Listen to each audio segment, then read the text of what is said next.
All right. Well, good morning, everyone. It's early for our Mexican colleagues, but I'm glad we have um, the early birds here. And thank you, everyone, for joining in again. We'll check in and then we'll go through sort of the agenda, and then hopefully that others will be able to catch up. So I'm going to go according to my screen around, and hopefully it doesn't shift too much. And so, Brenda, how are you this morning?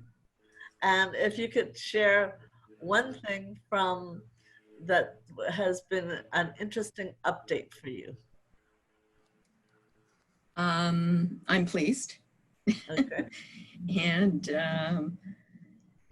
I really, overall, all I can say is that everybody is doing so well with this program. They're doing all of their training, all of their testing. It's just ticking along so well. And I'm very pleased to see it. Great. Mike Baker. How are you? Sorry, I could not find the mute button. I am doing good. Got a good night's sleep, so feeling pretty energetic today, which is good.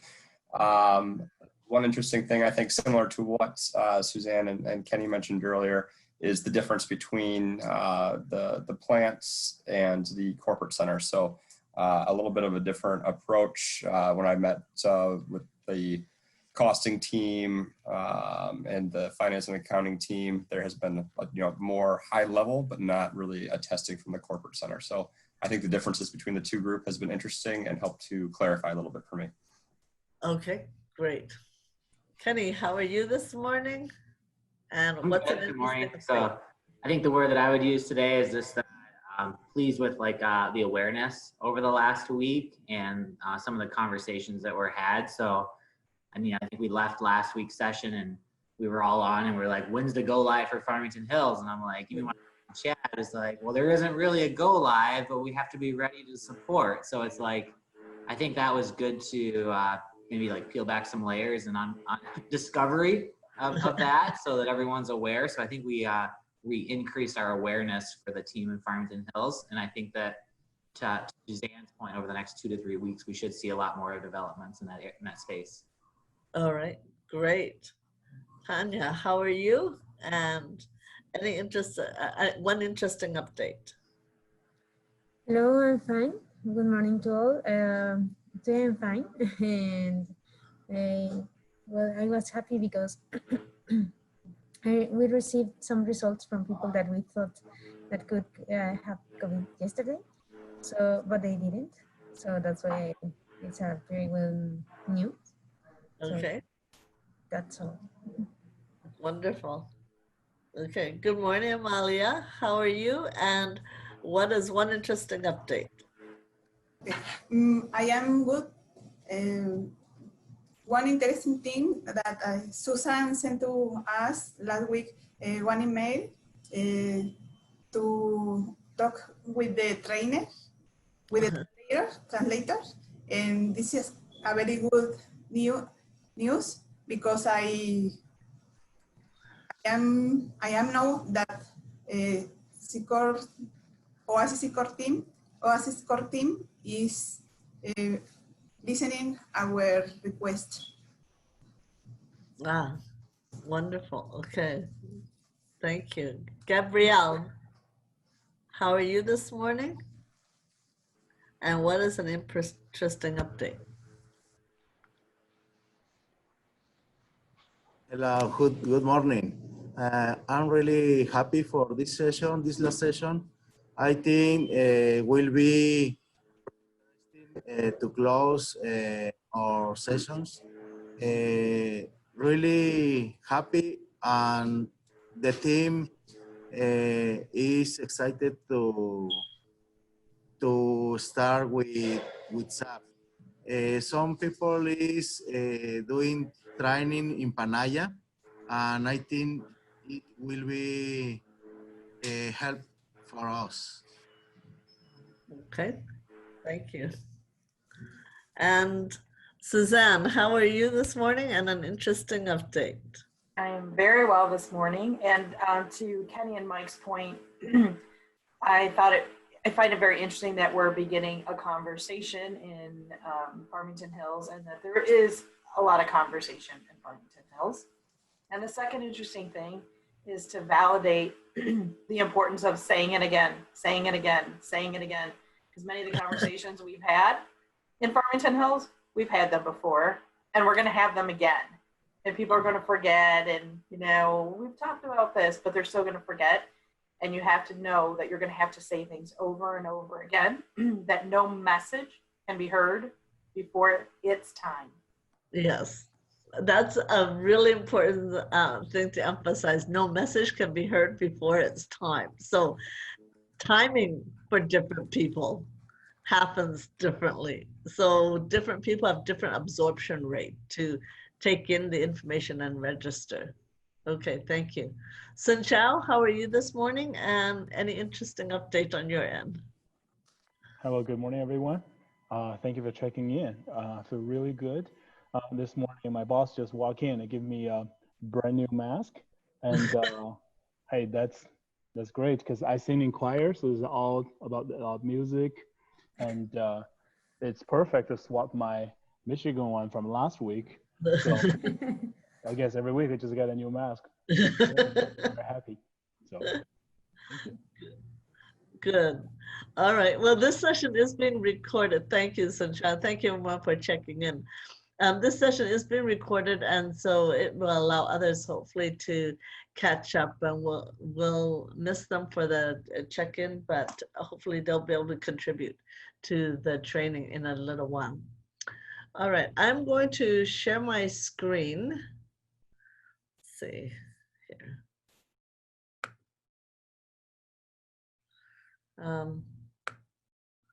If I could get some chat to.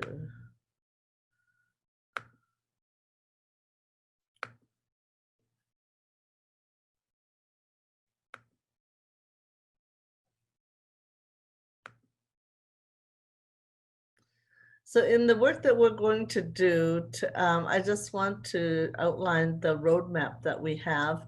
We've had, now this is our 4th session, and in session 3, we had overlap. We've shifted a little bit as some of the timing had been added with being able to have Keaton and the core team in.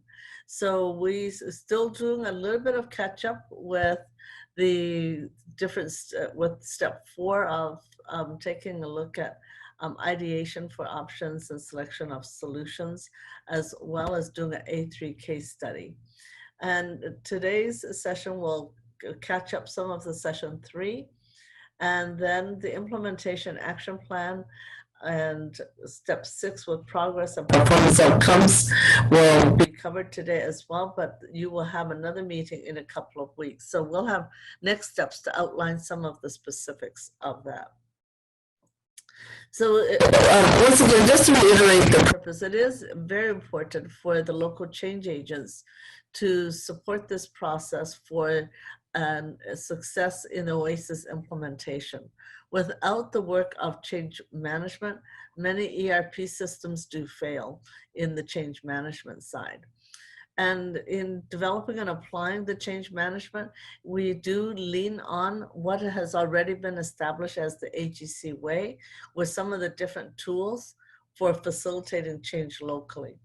So you as a group is expected to support one another, so there will be lessons learned and you'll continue to stay in touch beyond this training. So with this, once again, we're at module 4, so this is our last session, and depending on how needs unfold, I may see you again and come back to sort of support whatever refreshers may be needed based upon Suzanne's alert and collaboration with myself and our team here at Sensei.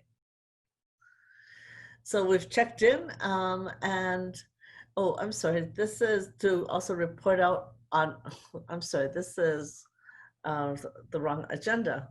So I will have to move on from there. But in terms of our objective for today, it is to describe the change management process of step 3 and to align, and we'll be doing some reflections of the fishbone diagram. And what we're catching up is with the A3 problem solving, as well as some of the ideation with Q-storming and brainstorming that we didn't get to. And so there's some additional change management tools with Bridges transition model and with capturing some of the lessons learned for moving forward. So we've done some of these just as a reflection on what we've done in the past with some of the tools, and we'll be reflecting and reviewing these. And then in taking a look at reporting out on the homework diagram is to be able to reflect practice using the fishbone diagram. And so with this is, I'd like to actually do this with a partner. And if you've had a chance to do that, if you haven't, we'll still be able to share it out to identify how that has gone. So with the work that we're going to do, I'm going to just stop sharing my slide for a moment. I just have different people just report out on what they have done or practiced with the fishbone. Okay, so I'm going to go in sort of general order again of our how we had done our check-in. So if I could ask Brenda, if you've had an opportunity to practice with the fishbone and what you have discovered. No, I haven't. Okay. I'm terribly sorry. All right. So that's something to be done, because I know that we've just had the week in between. So as you're going to be connecting in with Suzanne in a couple of weeks, so if you could give that a practice, because you'll find that the whole change management process will be, you'll have many other opportunities to practice this. Yeah, I'm very familiar with the fishbone. I've used it with the quality circles and stuff in the past. So yeah, unfortunately I didn't get it done this time. Okay, if you've done some in the past, is there any tips or advice that you have for the group?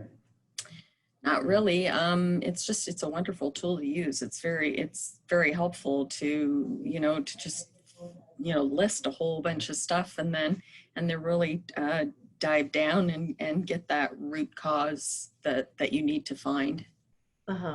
Yeah, because with Fernando's overview of it, when you're doing the fishbone diagram, do you also use that Excel tool that he had sent out? Not particularly what he showed, but similar, yes. Okay, all right. Mike and then Kenny, and then we'll continue.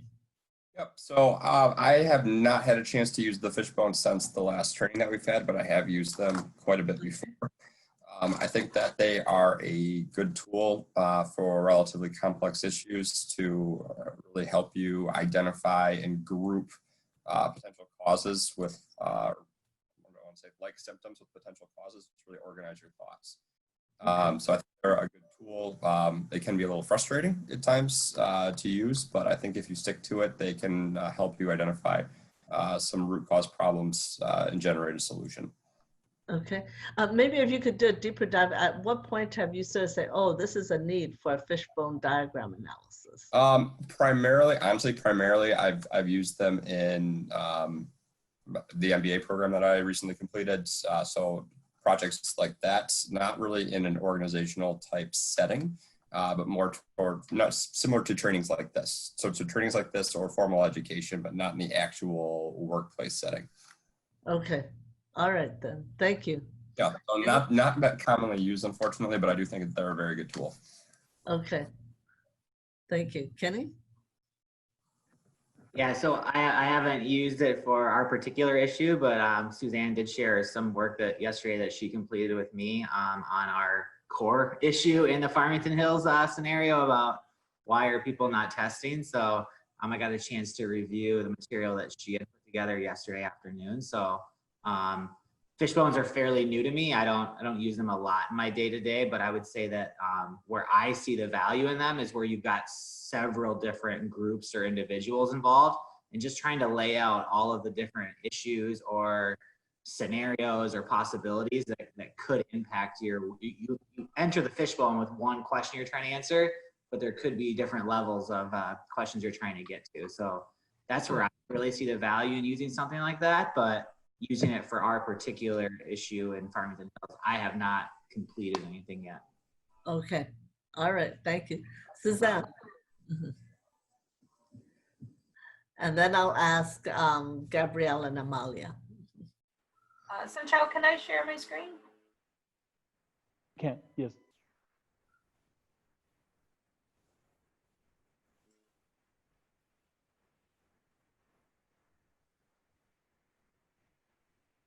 it okay? Nice. Okay. So I find the fish bones, honestly speaking, to be super elementary. When I think that it's time to use it, I think, oh, it's, you know, it's so simple and it's not going to, I don't need to use it, right? But then I use it and always something different comes out of it. And also it's something for my, who I'm working with also, it's a nice visual tool. So there's things that you see on here. The people that I talk to, actually, this is a combination of two groups. It was always this is all they wanted to say. I don't have time. So I just don't have time. And that's all we want to say. But if you push harder, you can come up with many different items. I didn't understand the trainer. There's no timeline for Farmington Hills. So we come up with a number of other things, and all of these other things lead to other questions. So this was what led to the conversation with the core team to say, if we could simply get the timeline for Farmington Hills or understand what are the KPIs for that group, there's no target of when I should have training or when I should have testing. These two things helped us to clear up almost everything else on the sheet. So what I would say to each of you is don't underestimate the value of using that fishbone. Great. Thank you. That's a great visual that you have. I really appreciate how you've set that up in Excel. Thank you. That's Fernando's. So that's why I'm using that tool is helpful. And one of the keys about how you've laid it out is that everyone's looking at the same thing to be able to have the same conversation, and it minimizes the crosstalk of confusion. That's right. And I could push them to ask more questions. Lack of time. Okay, say more about it. I really just don't have time to even get started, or I'm really not motivated because we don't see it here. So it wasn't just lack of time. There were many more things to talk about, but it just took some facilitation of a conversation. Yeah. And that's a key role, going back to thinking about your change champion role, is facilitating conversations. And it provides a roadmap for guiding some of those conversations and developing your questioning skills when you're interviewing people about issues. Thank you very much, Suzanne. You're welcome. And this fishbone will be saved out on our SharePoint drive, so you can look at it, you can take it, you can use it if you like. Okay. All right. Tanya, I'm skipping you for the time being, so it's not that I'm ignoring you, but I'm going to ask Amalia and then Gabrielle. Amalia? I have the same format that Susan used. Can I use my screen? Yeah, you can go ahead. Okay.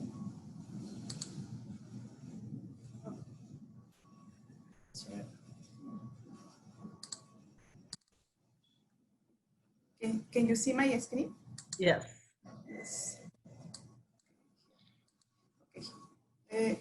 I try to do here for SAP Panaya testing delay.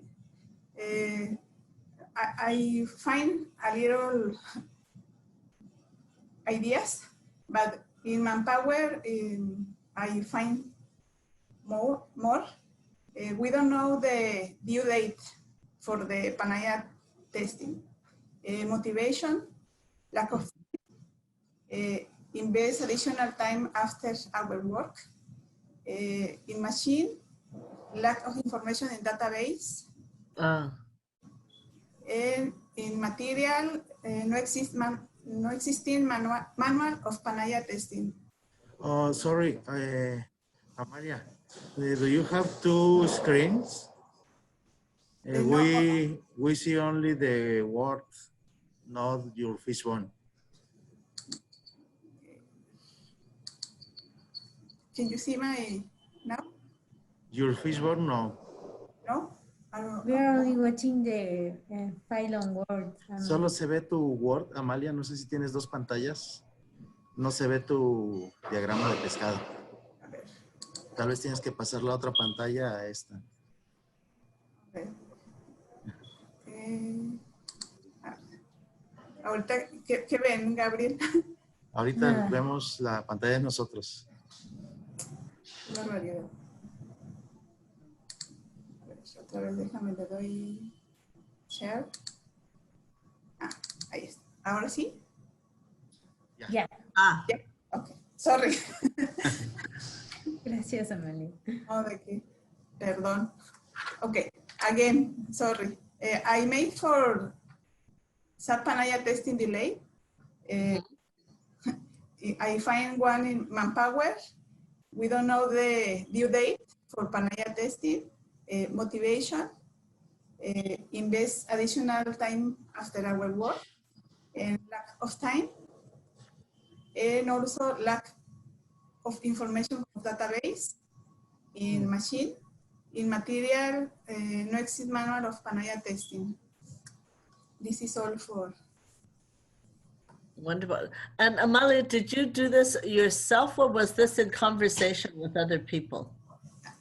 Myself and with the purchasing people.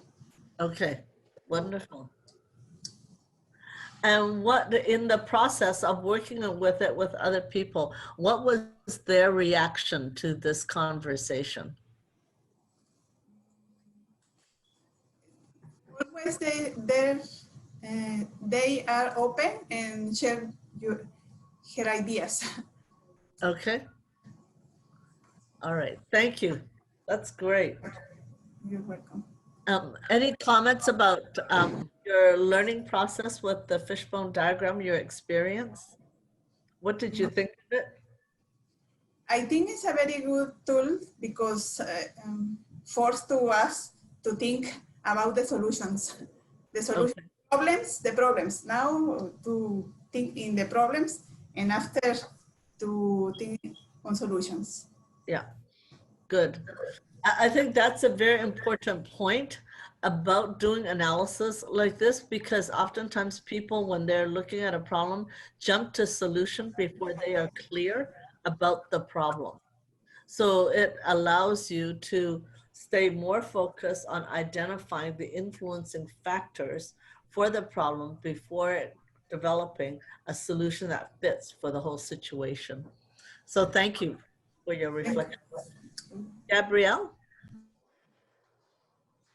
Yes. Did you have a chance to practice the fishbone diagram? Yes, I will share with you my screen. Okay. Okay. Could you see that?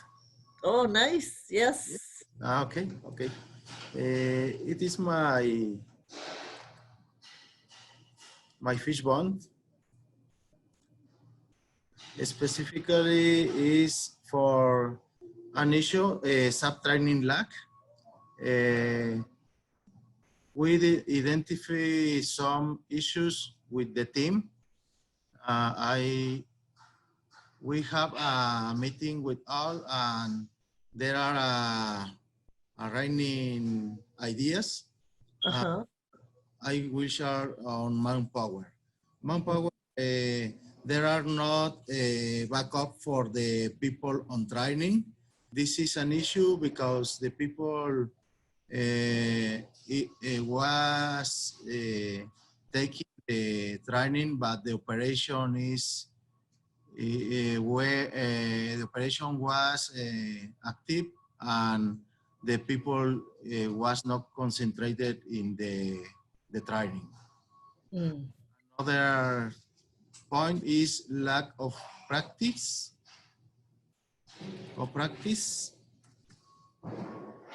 the people no practice enough during the training, and this is another concern. Another point is the people trained in SAP is not able to train the operation people. Mm. This is another point because when the people take the training was very fast. This is another point, but another training idea. Another point in manpower is it's necessary to include the entire Guadalajara team in the training. The end users were not invited. Only some managers were invited, but not all the people.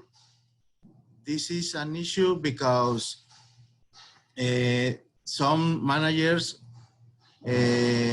feeling that are not ready to train or their team. Another point is does not train enough in Panaya. Some people have not opportunity to train and need time to do that because the operation is really strong, but we need to have some time to train in Panaya. Okay, this is the points in manpower. In material, unknown materials, when the people train, the information is only for AGC San Luis, and the people doesn't know the materials in the training. Another point is at the same session, there are information for different areas. It is an issue because some sessions will look information from quality and from purchasing and supply chain. This is difficult for the people to understand all the training. Another point is testing cannot be complete with what Guadalajara information. When the people do the training, the information is only for SLP or San Luis Potosí. Okay. Loss of the information to navigate through manuals. The people says, oh, the manual have a lot of information and I need to find a specific point in all the manual. Okay. So Gabrielle, I appreciate all the details that you have. I want you to pull back a little bit and share with us your overall experience about the conversations. Okay. Yeah. Okay. The experience for all information, the people is really interested in the trainings, really interested in the implementation. I think if we improve all these points, the launch will be very good. Okay. And you have a red box there. To say something about, tell us about the red box. Your method? We think in this case, the method, only one person from core team is required to answer all the questions about Guadalajara plant. I understand Chad and some people of core teams is help us, but we think if one person work with us in all those will be better for us. We think that. Okay.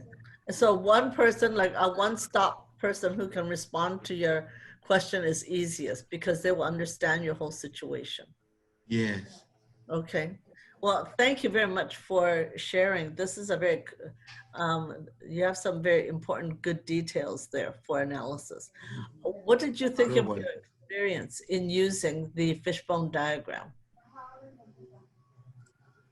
Sorry, could you repeat? What did you think about your experience in using the fishbone diagram? This is it good, a really good tool. We see all the panorama or all the points, and it's great. It's great. Okay, thank you very much. All Thank right, you to you. okay. Gabby, Yes. did you raise these, some of these points with Chad or Jason? Not yet. Some yes, but not all the information. I will share this information with Chat. Maybe he can help us. I think so. Especially why end users are not invited is very important. Yes. Yes, I think so. Yeah, so please connect with Chad on these issues. Okay. Okay. Yeah. So thank you very much for sharing, because this is where a tool like the fishbone diagram can be used to collaborate and work with the core team as well, so that the information is summarized in a way to allow for the people to sort of support such many of the complex issues that you're facing. And it will also allow you to sort of track to get to some of the root cause issues. So I'm going to share my screen again a little bit to go over and review the change management process with you. And in looking at this process, we are also going to move into some additional work with the A3. So I'm going to set this up.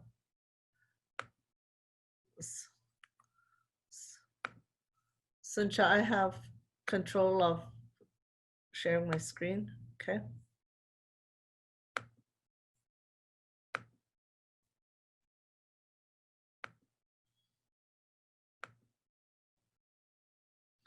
So once again, as we take a look at the change management process in identifying scope and being able to diagnose and analyze, we are shifting towards more of the ideation for option and selection for solution, as well as being able to sort of capture some of the work in implementing your action plan and being able to monitor the progress and performance.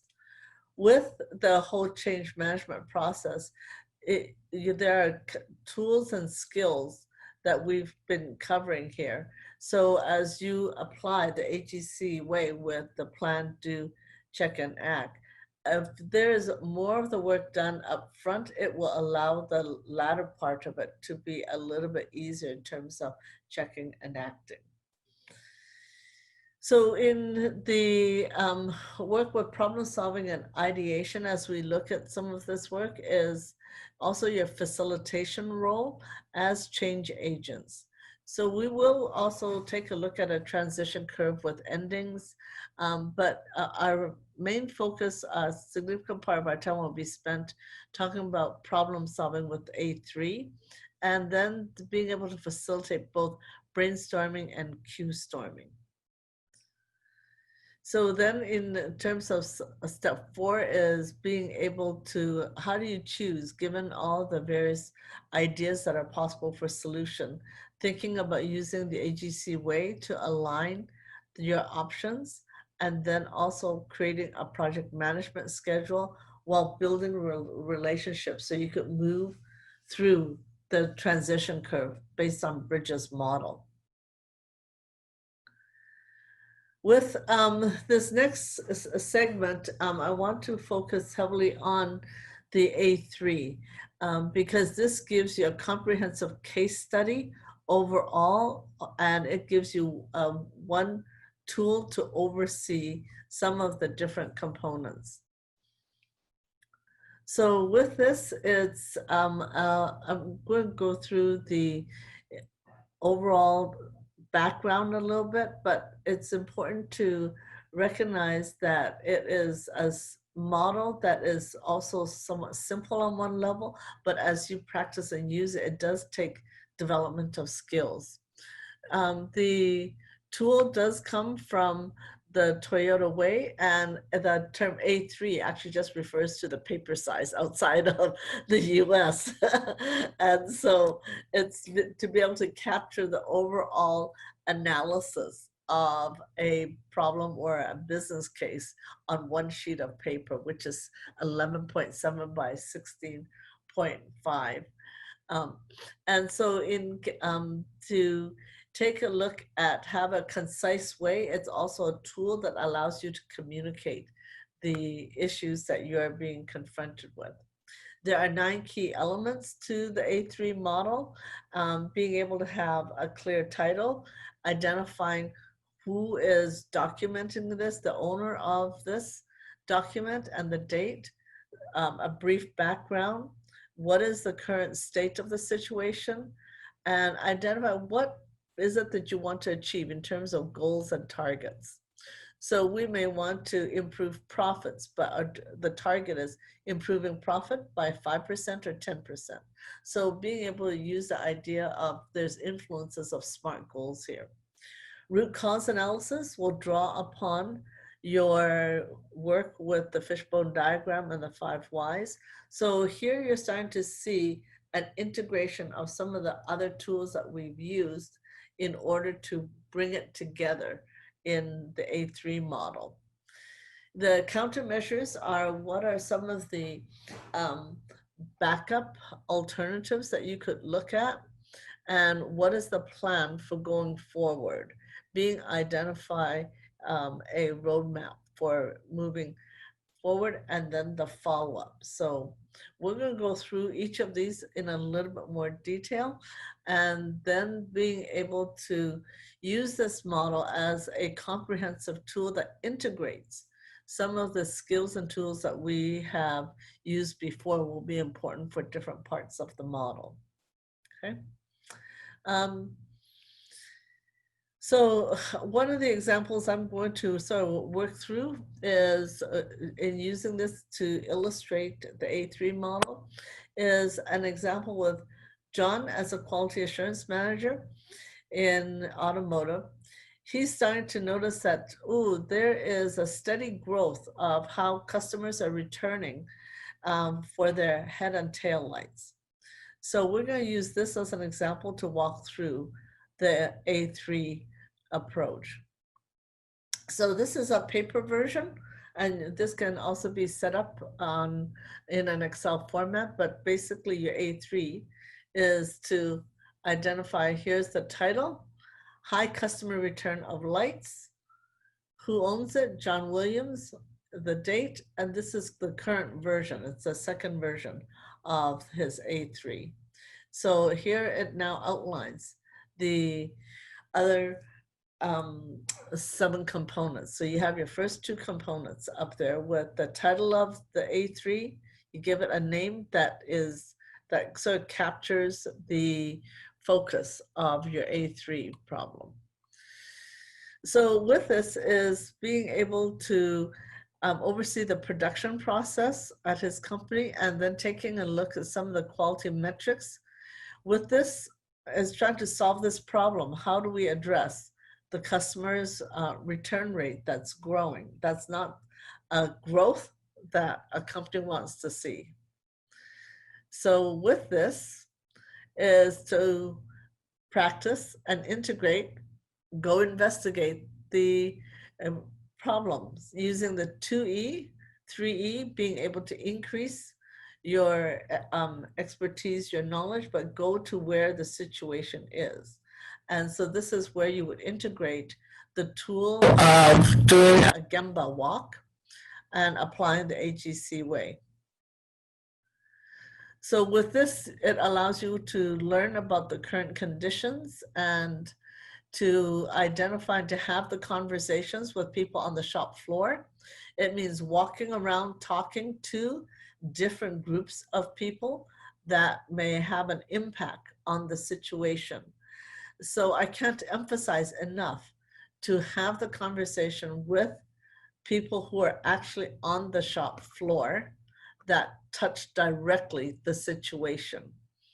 So the current condition is that the rate of return has increased over the last 3 months. The target rate of 0.5 is far exceeded at 5%. So right now, the rate of return is not acceptable. And so therefore, having taillights that arrive broken or with loose parts. So what they've discovered in the Gemba walk is that quality checks were not done and quality circles are not meeting to discuss the issues. So then the goal here though is to reduce the customer's rate of return at least from 5% down to 1%, and then to have regular quality checks along the production process and solve the problems within the next month.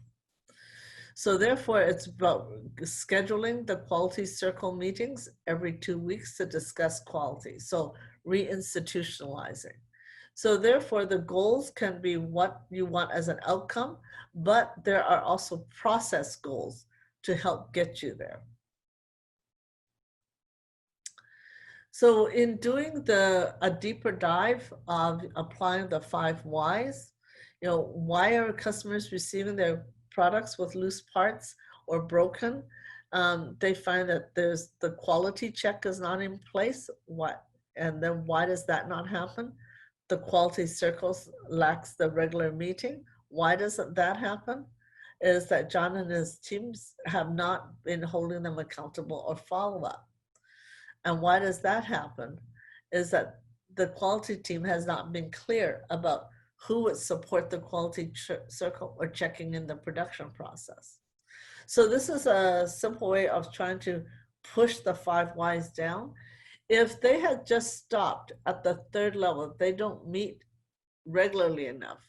That does not necessarily address some of the deeper issues, is that there's a lack of role clarity in the situation.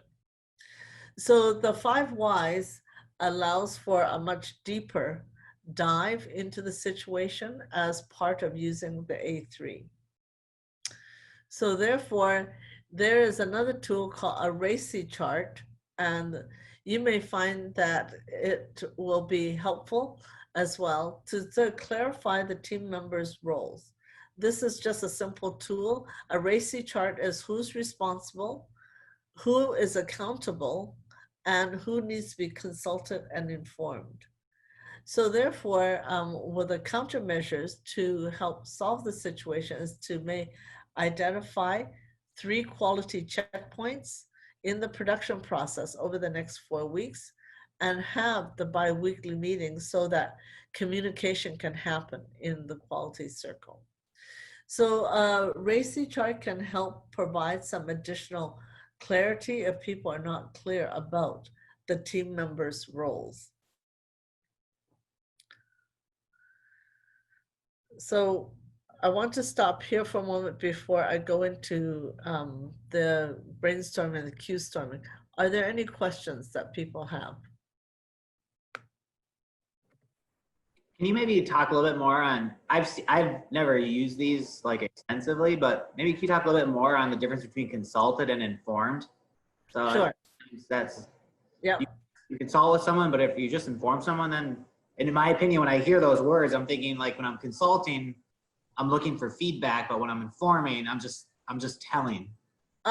Okay. Consulting is you're asking questions so that you're getting some support. Okay. Okay. Being informed is you sharing the information. Now, who do you need to give the information to? And then who you are asking information from.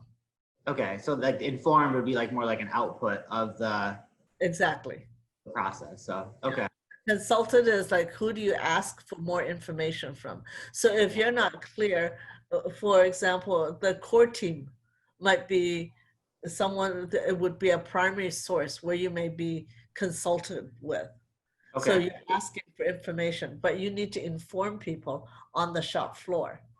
got it. Okay, People on the shop floor, you might need to gather some information to, and so questions can go either way, but what the purpose of the question may differ.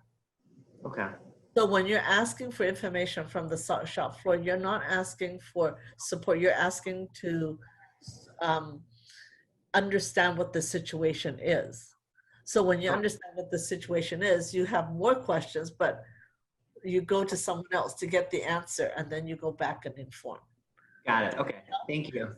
So this is where the liaison role of a change management agent as change champions is really important, to see yourself as a bridge between the people who can actually enact a plan and follow through with the steps, but you need to understand the situation where it's happening. Okay? But that's a great question. I really appreciate that. Thank you. Okay. And the people who are consulted, it could be Suzanne as well, because you may be escalating a situation up. There are many situations that very likely you'll be able to take care of, but there will be some situation where it needs to move up in order to get additional support. Okay. Okay. Thank you. Any other questions? Okay. So as part of countermeasures, this is where I want to integrate the idea of Q storming and brainstorming. Oftentimes we're very clear about what brainstorming is, about generating ideas and the key rules for that. But I want to address Q storming first. This is purely a form of brainstorm, but you're focused on asking the questions. So it's really a very quick question session to say, what questions do people have about the data? And what are important questions to ask? So therefore, you're not, and it's really easy to have that Q storming flow into brainstorming, but part of your facilitation role is not to let it get into brainstorming. Have people focus on just asking questions, because the moment a question asks, somebody else may want to answer. Your role is to stop the answers when you're Q storming, to say, let's just focus on only questions and surface as many questions as you can first. And so that's why I put Q storming first before brainstorming. When you're Q storming, then you can sort out what are the important questions to ask. So Q storming follows similar rules to brainstorming, that no question is too dumb to ask. And the key is, what are the key questions so that you can gather the data. And then after you've generated a large number of questions, then sort out, you know what are the important ones that we need to prioritize? Because if you stop to try to answer a question in the middle of Q storming, you're going to go down a rabbit hole and you're going to prevent from possibly asking some key questions. So Q storming comes before brainstorming. And then once you have prioritized the questions, then to be able to move into brainstorming, or to say, you know what, this is a question we need other people to consult with. So this goes back to the role of sort of identifying your stakeholder in a RACI chart. Okay. Any questions about Q storming? Okay. Q storming is not used very often, but it's been a new tool that people and leaders are starting to recognize, especially in a change management process that is becoming much more important, to make sure you have surfaced all the questions. And sometimes people are shy about asking questions because they think that they're dumb. And so therefore, if you hold a space to say no questions are dumb, you'll be able to get at some really important questions. Okay, so give it a try at your next meeting. And it doesn't need to go long, 5-10 minutes. Okay, and then just sort out the questions. Next, in terms of brainstorming, I want to recognize there's some key rules I want to go over to be clear, because brainstorming often falls apart. It ends up in sort of like a circular discussion. So as change champion, it's important to facilitate and follow the rules for brainstorming. And the most important to start off with when you're facilitating is to welcome all ideas, okay? And to make sure that every person gets to speak and one person speaks at a time. So having everyone participate may mean that you need to call on someone. And then we limit the amount of time. And so if you keep the time short, and short I mean somewhere between 10 to 15 minutes. Once it gets too long, it starts to drag. So if you limit the amount of time, it increases the adrenaline and the pressure a little bit to generate many ideas.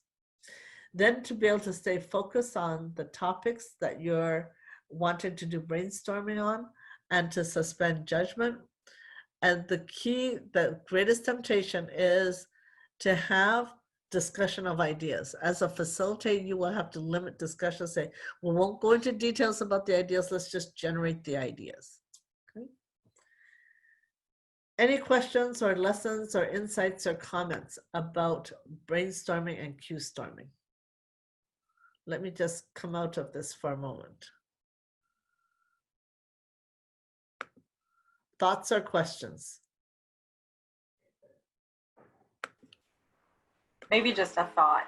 In my experience as a part of this project up until now, as I've gone out and done one-on-one discussions with different stakeholders or users, brainstorming has been the most important thing. Actually, I would probably be honest and say I do kind of a combination of both, where it's asking a lot of questions and also brainstorming and leading them to their own conclusions. So a lot of times things can be solved very easily, and we don't have to go into elaborate fishbones. But what's important is to ask a lot of questions, even though you likely know the answer. Ask a lot of questions, they're going to come to their own conclusion, and we can move on. And then what's equally as important is that I follow up to make sure whatever behavior was happening that led to that question initially doesn't become repeated. Mm-hmm. Yeah, thank you very much for sharing your experience with that. You said something that's key that merits repeating, Suzanne, even though when you know the answer. So do you have an example you want to share in that? Yeah, it's usually always the same question.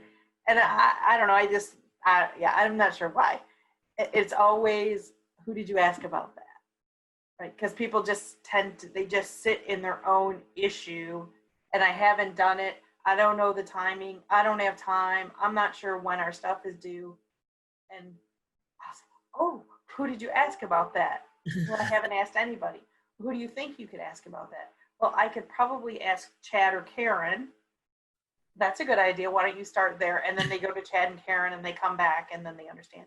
The next time I see that person, I'll follow up on that, but they have a different issue. I was like, oh, well, who could you ask about that? Well, I could ask Chad or Karen. It doesn't take repeating and repeating. So it's usually that easy. Okay, and so this is where it goes to questioning skills. And I'm going to ask you, why is that important, Suzanne? Even when you have the answer as a change champion, why is it more important to ask the question than to give the answer? I believe it's for their own learning, and that I'm not always just giving an answer, and it helps us to all kind of expand our own minds and ask our own questions and solve our own problems going forward. Yeah. And and this is how you gain commitment and build commitment in other people. When other people come up with their answers, they will more likely follow through. Suzanne could have given the answer, say, well, why don't you go ask Karen or Chad? But if she did that, they will likely have a lower probability of following through. So as change champions, part of this is to help build the capabilities in other people. You may already come up with an idea or the perfect solution, but the process of Q-storming and brainstorming is to help other people work through their thought processes, so you're not always the person having to provide the answer. You don't become a tower of expertise. So therefore, you're generating expertise in other people. You're helping other people become more self-sufficient in building skills. And I want to emphasize this with the parable of you can always give a person a fish and you'll feed them for that day. But if you teach them to fish, they will feed themselves for the rest of the time. So that's why your role as change champion to facilitate Q-storming and brainstorming is critical. And if I could answer one, if I could say one more comment, and it's that in my entire career, I've also learned that if you tend to give people the answers, they're always going to come to you for the answer, and you create these babies and to not be able to figure, they'll always just come, even though they're very capable to get the answer, they'll just always come to you for the answer. So don't create the babies. Another word for that is codependency. Oh, that's a problem. All right. And so you don't want to be the only hero in this change process. As change champions, you want to create many other heroes. So out of all the training that we've done in this process, if I would say, if I was to prioritize what is most important for a change champion, is to generate capability in others.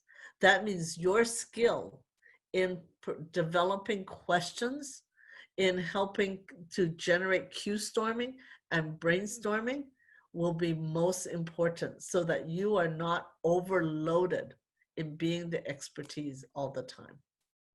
So thank you for allowing me to really push on this point. All right. So the next component is to have a plan. And then here we have, going back to our case study example, is that John will create a RACI chart by the end of the week. And in creating a RACI chart, he will also identify some of the production points in the production process where you can conduct the quality checks and create a define and a process for addressing them over 4 weeks. So notice that the plan is very specific and actionable steps. And then being able to set up the meetings every 2 weeks. Well, that's not going to be John, that will be Katie. And then having a huddle board that will allow for the quality of, that specifically relates to the quality of the headlights. That's Ryan's work. And then being able to identify performance indicator. How will you know that you're making progress? So the number of quality checks that's completed, that's part of a process, a performance indicator. Number of quality circles, another process indicator.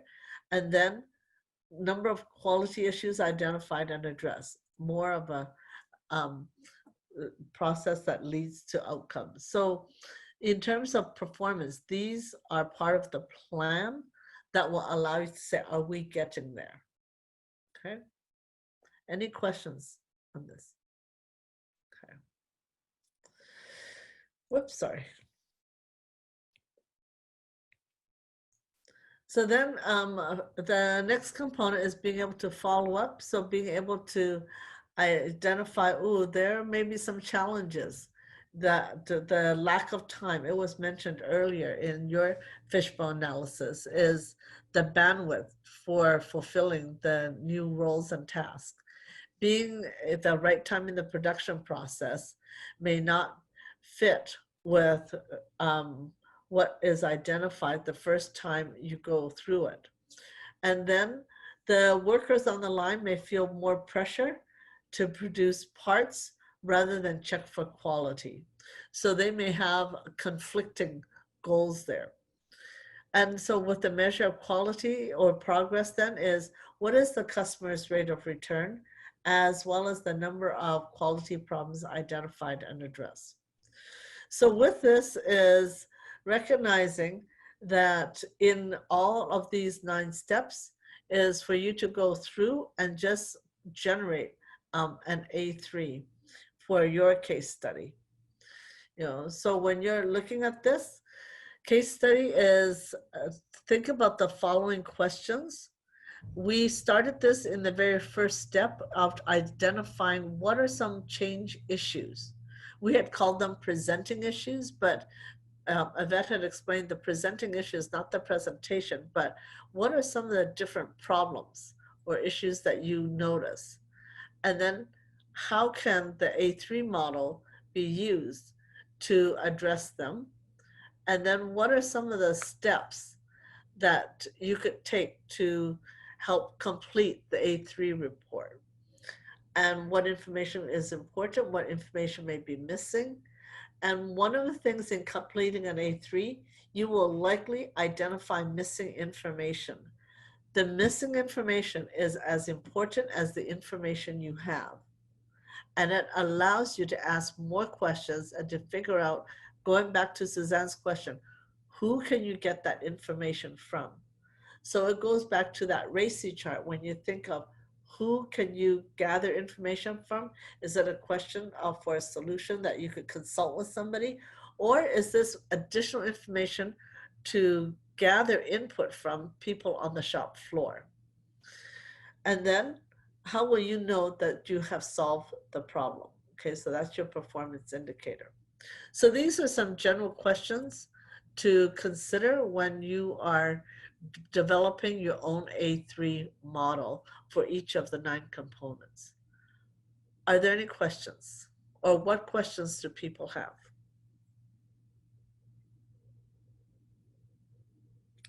Hearing none, I'm going to keep us moving forward. And take a look at selection of solution. And in selection of solution here is how we can align with the HEC way, having a project management schedule, and build relationships to support movement along the transition curve with Bridges' model. With this work, I want to recognize that from being able to develop all the different tools, part of the key here is to be able to prioritize. There can be many different solutions for different components, like in taking a look at Gabrielle and Amelia's fishbone diagram, is okay, how can we prioritize? Where is the root cause that can help impact many of the other areas of the fishbone? So part of aligning with the HEC way, going to best thinking and best practice, and the 5 genism with the 2E and 3E again. Part of the best thinking, this is just as a reminder, is being able to engage in the teamwork with mutual respect while continuously learning and making the improvements.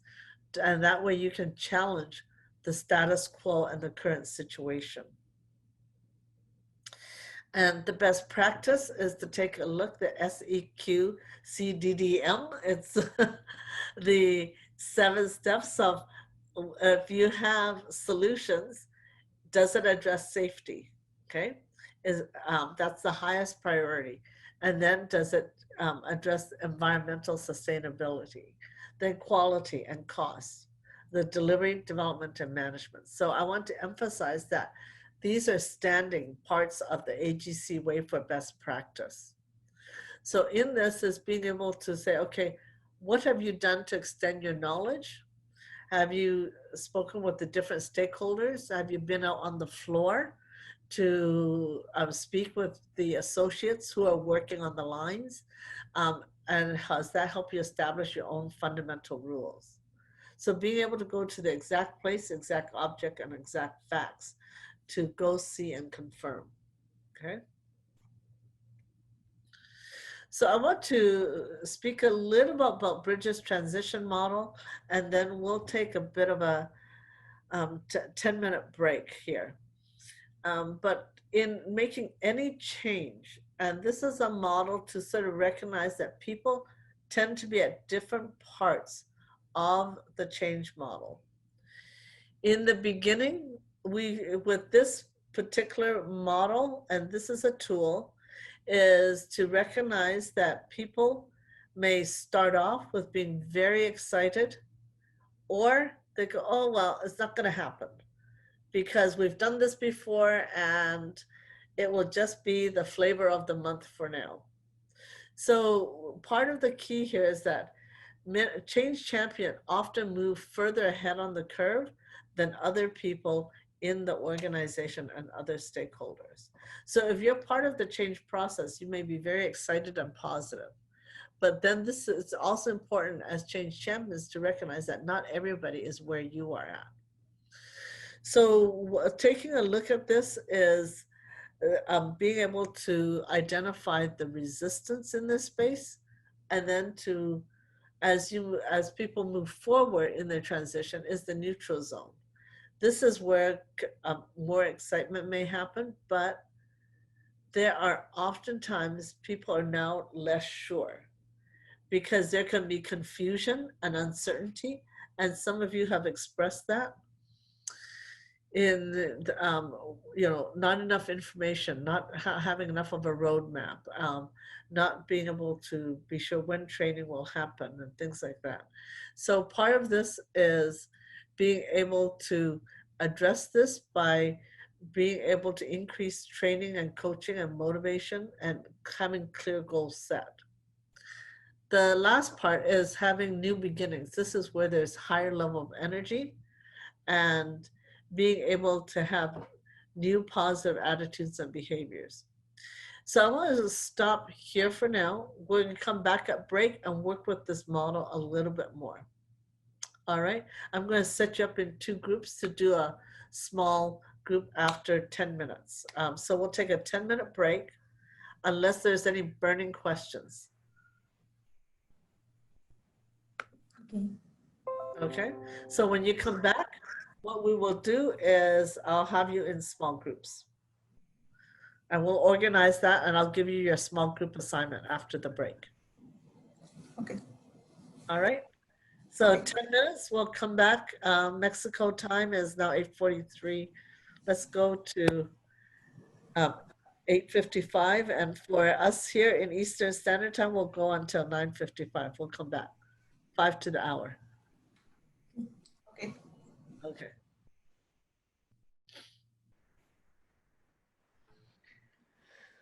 All right, welcome back, everybody. We have Gabrielle, who is still to join us in a moment. What I'm going to do is to set you up in a brief discussion, and I'd like you to think about where you are at with your transition curve, where you are, and where some of the other people that you are working with, that you've identified that you would communicate with, where they are at. And so I want to share with you and have you work with this transition curve to identify where you are and where other people are, but then also to recognize that there's this other tool called leading in the box. Okay. And I'm going to just share my screen for a moment here.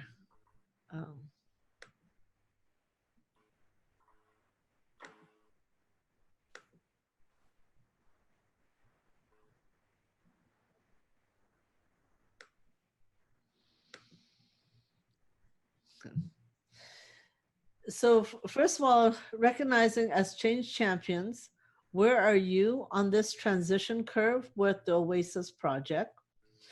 And as change champion, you're stirring up change in other people as well. And there's a whole book on William Bridges' work called Managing Transitions that provides a detailed background. But the bottom part of this also, of this diagram, allows you to take a look at what are some of the reactions that you may have as people move through this change process.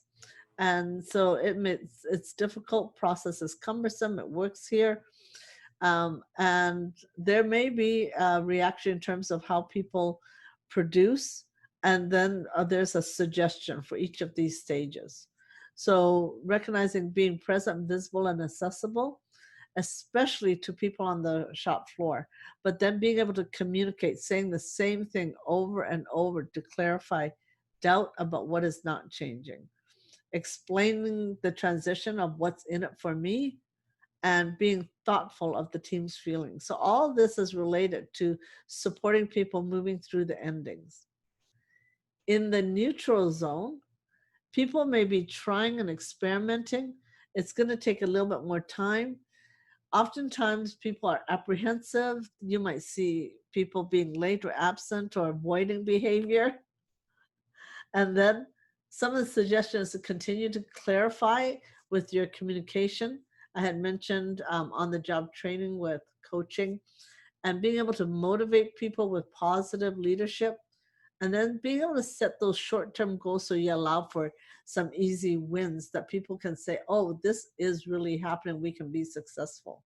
And it allows to also encourage people to come up with new solution, and it allows you to recognize people who are further along in the change process. And then new beginnings is really where people are engaged in learning and your stakeholders are happy. And oftentimes there's a positive attitude and approach about this latter stage. So the key is to continue with the communication and to allow a level of safety for people to take risk.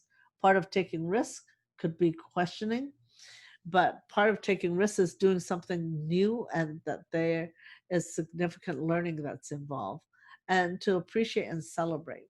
So these three stages of ending, neutral zone, and high energy is an important model that bridges transition curve. And people are often at different spaces of this curve. So I want you to sort of think about that as I split you up into groups where you are at. What are your observations of people, given the conversations that you've had? Where are different people on this curve? Okay. And then I also want to address this secondary tool to recognize different emotions. We'll come back and talk about this, about awareness, anxiety, acceptance, attachment, anticipation, and with the last one being able to take action. So I want you to go through the transition curve first and have a conversation about that, share your observations with one another, and then when we come back, I want you to think about your conversation in relation to how you're leading people into a box here when you're instigating change. Okay. All right. So I'm going to ask, you're going to have about 10 minutes in the breakout room. I'm going to divide you into two groups for a brief discussion. Okay. Any questions about process before we move off? Okay. We're going to do a mixed group this time. So whoever you land with. All right. So 10 minutes. All right. Welcome back, everyone. Looks we've lost a couple of people in the process as well, or they never came back from break, Suzanne. Whoops, you're muted. Brenda mentioned as well that they had the secretary or the minister of labor or something show up at their plant, so she had to hop off. So, oh my. Yeah, so I don't know what that means, but it didn't sound fun. Oh dear. Okay. And then Kenny had to take a call, but he said he would be back in minutes. Okay. All right. So how are your conversations then? I'd say ours were, it was interesting. So from the plant levels, especially from Bradford and Guadalajara, they were both feeling as though they were moving from the, I don't know, the middle block again, but towards the beginning sort of the phase. But my personal feedback was from the corporate level, which is again a difference between corporate and the plant level. We were more towards the ending phase, really just starting to understand it in more detail and starting to ramp up. So I think there's a difference between the plants and corporate.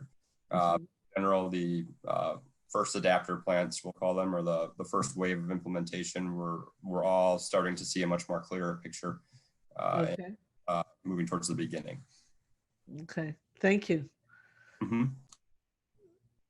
And the other group?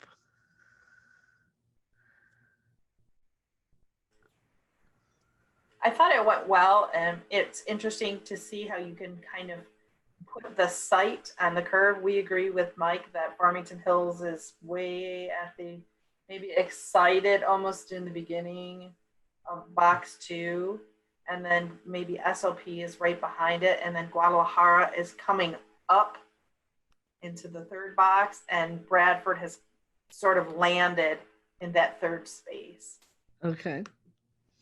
So I'm going to go back and share my slides here for a moment and recognize that in this work, it's as change champions is to accept where different people are at and even the different locations, because things are going to be staggered.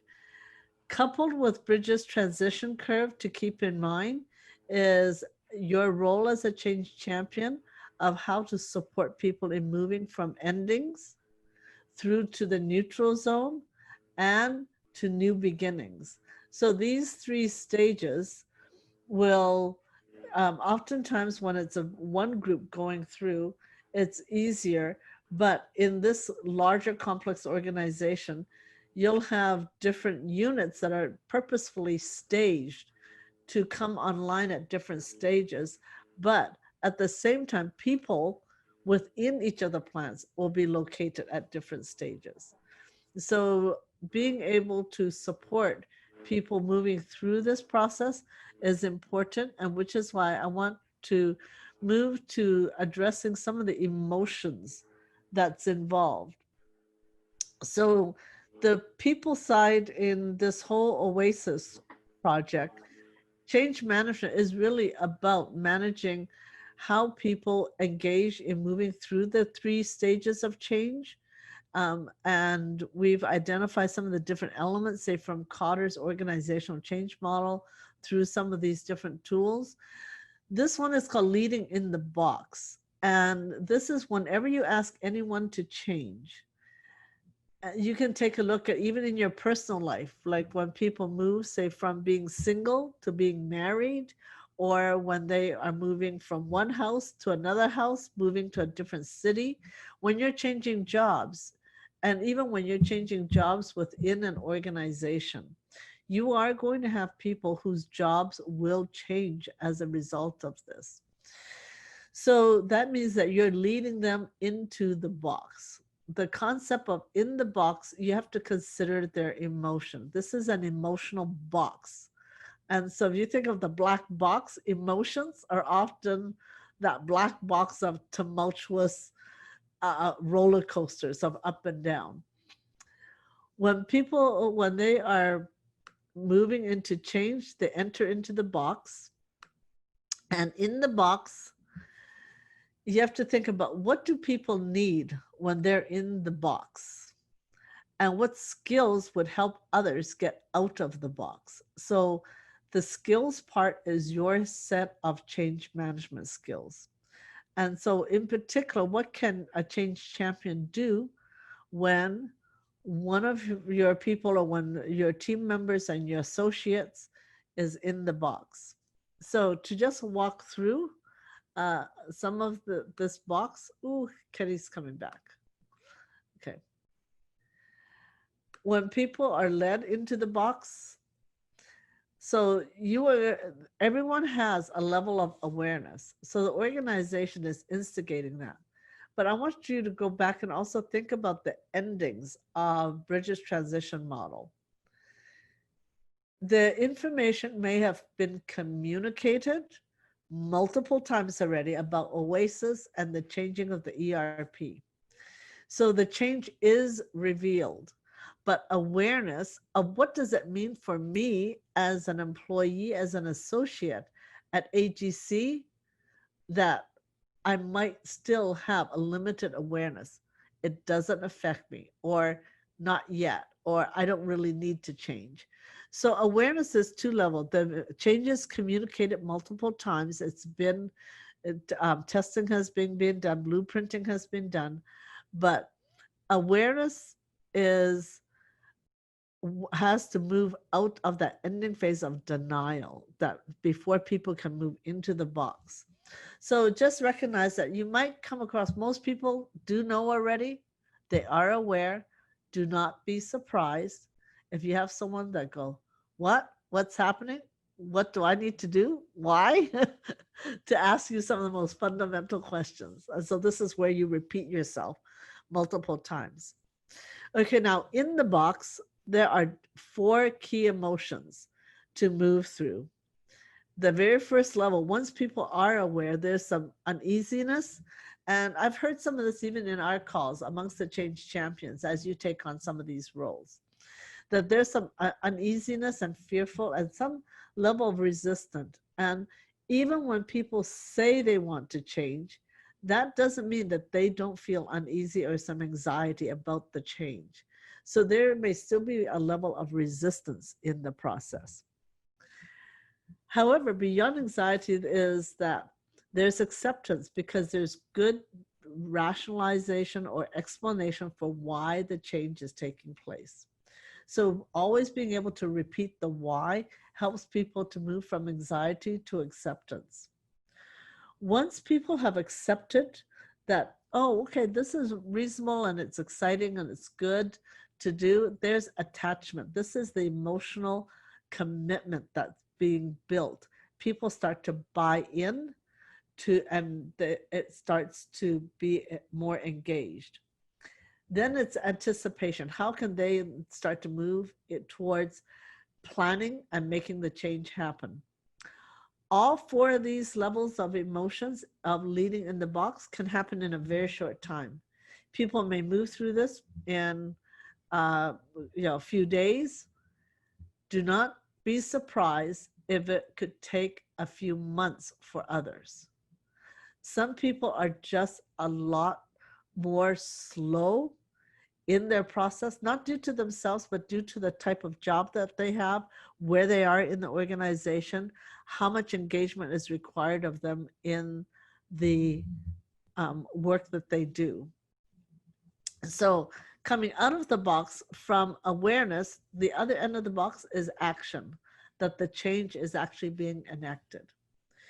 So as change champions is to recognize that all 4 of these emotions will likely take place. And once again, you will also have different people with different sets of emotions. The key is to continue helping to support them, moving from anxiety to acceptance, attachment, and anticipation. Okay, questions. What do people need when they're in the box? What skills would help others get out of the box? So I just want to open these questions up in terms of for an open discussion amongst us. So let's take a few minutes to talk about this. And what can you do as a change champion when some of your people are in the box?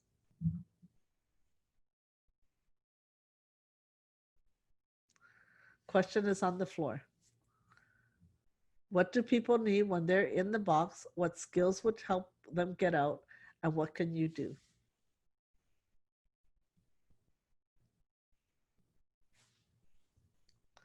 So in a moment, I will ask different people to share your thoughts on this. Okay. And I'm actually going to start with Suzanne this time and then go to Amelia and then Gabrielle. Okay. I'm going to ask to share the screen, but in just a second. So we've seen people in any change go through any number of those emotions. Oh, good. Yes. Okay.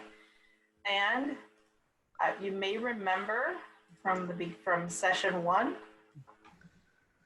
This is my go-to.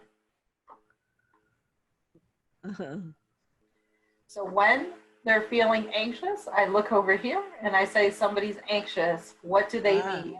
Right? ah, Oh, they might be missing some skills. Oh, people seem frustrated. What is missing? Oh, they feel like they don't have the right resources, whether it could be anything. It could be people, it could be a tool, it could be any kind of resource. So then so what I then do is unpack this conversation with somebody. mhm. So first is to recognize that emotion, acknowledge it. It seems as though you're frustrated. Let's talk about that. And then for me, I know that it must be a resource issue that they're experiencing. Mhm. So you don't have to, go it alone. You can use these resources to try to solve or begin to solve what the issues are with that range of emotions. So I just want to remind you about this tool. Wonderful. Thank you so much, Suzanne. Okay. And then Amalia and then Gabrielle. I think that the people for when we, when we need to have a new chain, all the humans beings, we do we need to acceptance. I think this is the most important for me, the acceptance. Because when we acceptance the chain, we can throw to another step. Mhm. Yes. Thank you. Okay. Gabrielle and then Mike. Okay. In the past, we already implemented C-Core. At this moment, I think this is a new step. We are really excited about the implementation, and I think the people understand the important or what important is the SAP implementation. I think we will be ready. Now we are making the Panaya training, and then I think all will be clear and more easy for us or easier for us. Mhm. Okay. Thank you. Mike and So then Tanya. was it my turn? I'm sorry. Yes. Okay. Yeah. Sorry. When you asked the question, I actually drew a bit of a blank to see specifically, what could we actually do to help those people move out of the box. I couldn't agree with Suzanne more, though. I thought that honestly that I forgot about that matrix that she pulled up, but I think that is going to be key to help us move people out of the box, is to really use that as a guide and ask, all right, what is the emotion that you're feeling right now, and then use that as a way to identify what sort of what we can do what they need to be provided to move out of the box. So not copying Suzanne, but I thought that was a great example. Okay, great. Tanya and then Kenny. So definitely what the metrics that Susan showed us will help us a lot. But the first thing that I had when you asked us, it was, well, we have made some changes. What people said or what they are thinking is about questions. Why, when, who, different type of questions, and how do we get out of the box is clarifying the questions most of the times. This is okay, this should be this because blah blah blah, when it will happen this on this date because but always explaining and clarifying why. Yeah, thank you. All right, and Kenny. I see you're with us. You're muted at the moment.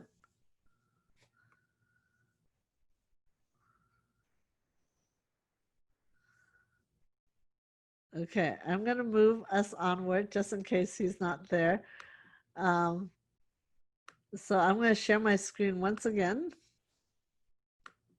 Thank you, everyone, for the discussion. In recognizing that when people are moving through endings and the neutral zone and new beginnings, the emotional side of this is very important to value. And being able to start integrating and applying the different tools helps you become more successful as a change champion. So part of the key is recognizing sabotage does happen in the change process. And in sabotage in the change process is ignoring the emotional side of it, to say, well, people just need to get on with it. When you do that, what will likely happen is that those emotions will pop up in moments when you need people to actually engage in change. They will not just be disengaged. Disengaged means that they may just not participate, but when they may actively sabotage, and in order to say, okay, you know, it's not fair that I have to do this, and but they can actually become a negative element that creates a greater problem. So when you're able to recognize leading in the box, you will actually minimize the probability of sabotage to the change process. Okay. So here I want to move us forward in the change management process with step 5. And we have a few more tools here to recognize. And I know that I'm going through these tools quite quickly, but you will, this is really just an introduction and an overview that you will then be able to apply these and have different practices. So with our tightness of time, we don't have as many of the practice activities, but you'll still get an opportunity to do so as you're moving into the change quite rapidly. So with implementing solution with the countermeasures to address resistance, as a change champion, your role to encourage, manage, advocate, and mediate become very important when you're implementing solutions. So there are 4 key things to attend to in developing your communication plan, in being able to conduct a stakeholder analysis, being able to have conflict management skills, and having an action that then partners with the project management team. So just a little bit of a deeper dive in here. In implementing solution, this is when you have the actual change process in step 5. Positive leadership is critical. There is a whole library of resources around positive leadership. But this is where you need to build that energy, what your own excitement matters. And when you get discouraged that you're repeating the same information for the 17th time, you still have to get inside of you to be encouraging with positive deviance. Positive deviance means it's not about just being like happy, happy, happy. That's not what I'm referring to. Positive deviance is always looking for the optimistic side of things and speaking in the affirmative. So rather than say, oh, stop with that old process, or don't do that anymore, rather than saying don't do something, a positive affirmative approach, say, hey, let's explore what alternatives we can do. So start to eliminate the use of the word not from your vocabulary in this change process will help you move towards positive leadership. So in place of when you hear yourself saying the word, oh, don't do this or not that, try to shift to what is possible and what people could do, or ask questions to direct people. Well, yeah, we're not supposed to be doing that, but what could we be doing? Or what do we need to be doing? So 2 words for positive leadership that I would like to have you eliminate out of your vocabulary is to eliminate the word should and eliminate the word not. Develop other ways of speaking and replacing the word should. What are possibilities in replacement for the word should? Because the problem of using the word should it generates too much negative guilt. So I want to open the floor a moment here. What are some other words you can use in place of the word should?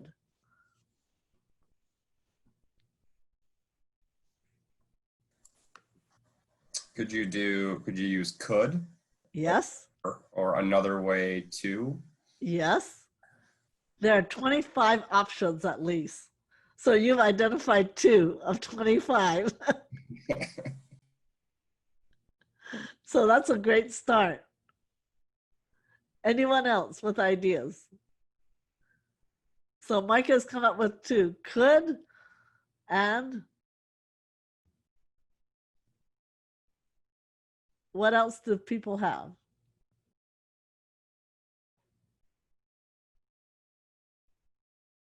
All right, I'm going to give you 2 more of the answers. Sometimes when it's really important, I say, I need you to, or this must be done, okay, in place of the word should. So there are 25 possibilities. I'd like you to explore those for yourselves, okay? So I'm not going to spend much more time on that, but the idea of positive deviance, implementing solution requires you to be optimistic and be able to manage your emotions with positive intentions and assumptions.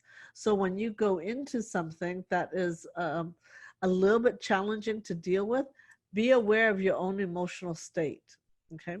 And advocate from a position of hope that you know that this can be better. And then being able to mediate the conflicts with building shared purposes and priority. We'll talk about conflict management in a moment as well, but I can't emphasize enough to be successful in implementing solution, being able to develop positive leadership with positive deviance.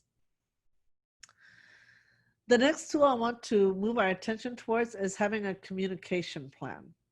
This is where earlier when we started this process, I had asked people to introduce themselves as change champion and why your role is important. What does your role involve? So this is where your communication plan of communicating your role as a change champion will be needed to be repeated ad nauseum to the same people, because that helps you to create your scope and also provide purpose for your role. Why is important is that important is the first thing that you need to be able to communicate in your communication plan. Then what? So this goes to the core of your messages and who is going to receive this. And so there may be particular senders and receivers, creators and distributors of this message. So we'll talk about stakeholder analysis in a moment as well. But your communication plan needs to address why, what, who, when, so that there's a roadmap for action items, the timing for distribution of messages. You may need to communicate in multiple channels. The email is insufficient. Standing up and just reading out a message is insufficient.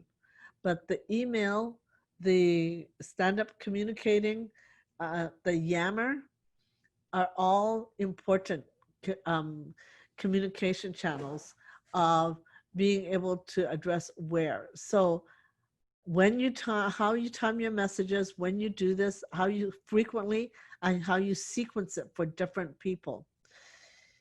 You may need to make sure that your leadership is behind you. So who you're consulting with, who you need to share information with, it may need to happen for having different people at different time and what channels you use.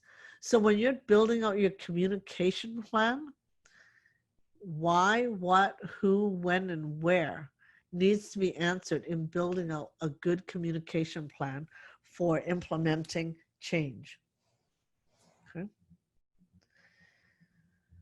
And then in terms of a brief discussion, I want you to think about who are the people most impacted by OASIS. What are they doing well? What are their challenges? How are they feeling about changes from OASIS? We're running a bit short on time for us to dive into this with too much detail, but I do want to give people an opportunity to open this for discussion as a group. So are there particular people that are most impacted? How are they doing? And what are their challenges and how they're feeling about changes from this project?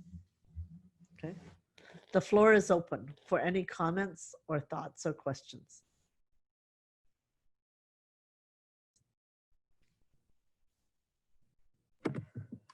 This is Kenny. I think when I read this, I'm like most impacted. I guess with that because I think we're all impacted. You know, everyone, you know, from an end user at the plant scanning and printing labels to someone in purchasing who's responsible for updating a price or vendor management, or someone who's responsible for capacity planning and tracking EDI and demand. Like this is a true end-to-end change. So like if we're not all on board and we're not all impacted, I think it's going to be a struggle. So okay, so this is different groups.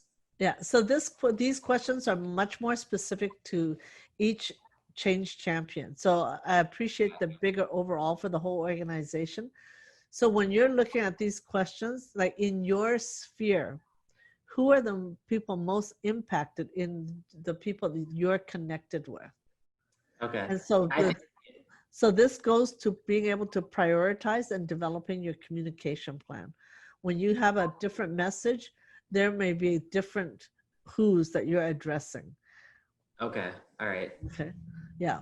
So yeah, thank you for the reminder that everyone's impacted. And as change champion, you can't address all thousands of people. Okay. So, all right. I just want to make sure that you're going to have these slides. So you'll have an opportunity to think through some more of these questions. And I think in follow-up conversations, as people start to build out actual communication plans, these can be questions that are posed for change champions to check in with one another. Okay, Suzanne? Perfect. Okay. So stakeholders. So this is where you're not having to deal with everybody in the organization within the scope of a particular change that you are going after to make happen. So let's just say if you were leading change in purchasing, do a stakeholder analysis to say given all the people that you've been communicating with or are responsible for communicating with, this is one way to do an analysis. It's a 2x2 matrix from low power to high power on the vertical here. And then on the horizontal, low interest to high interest.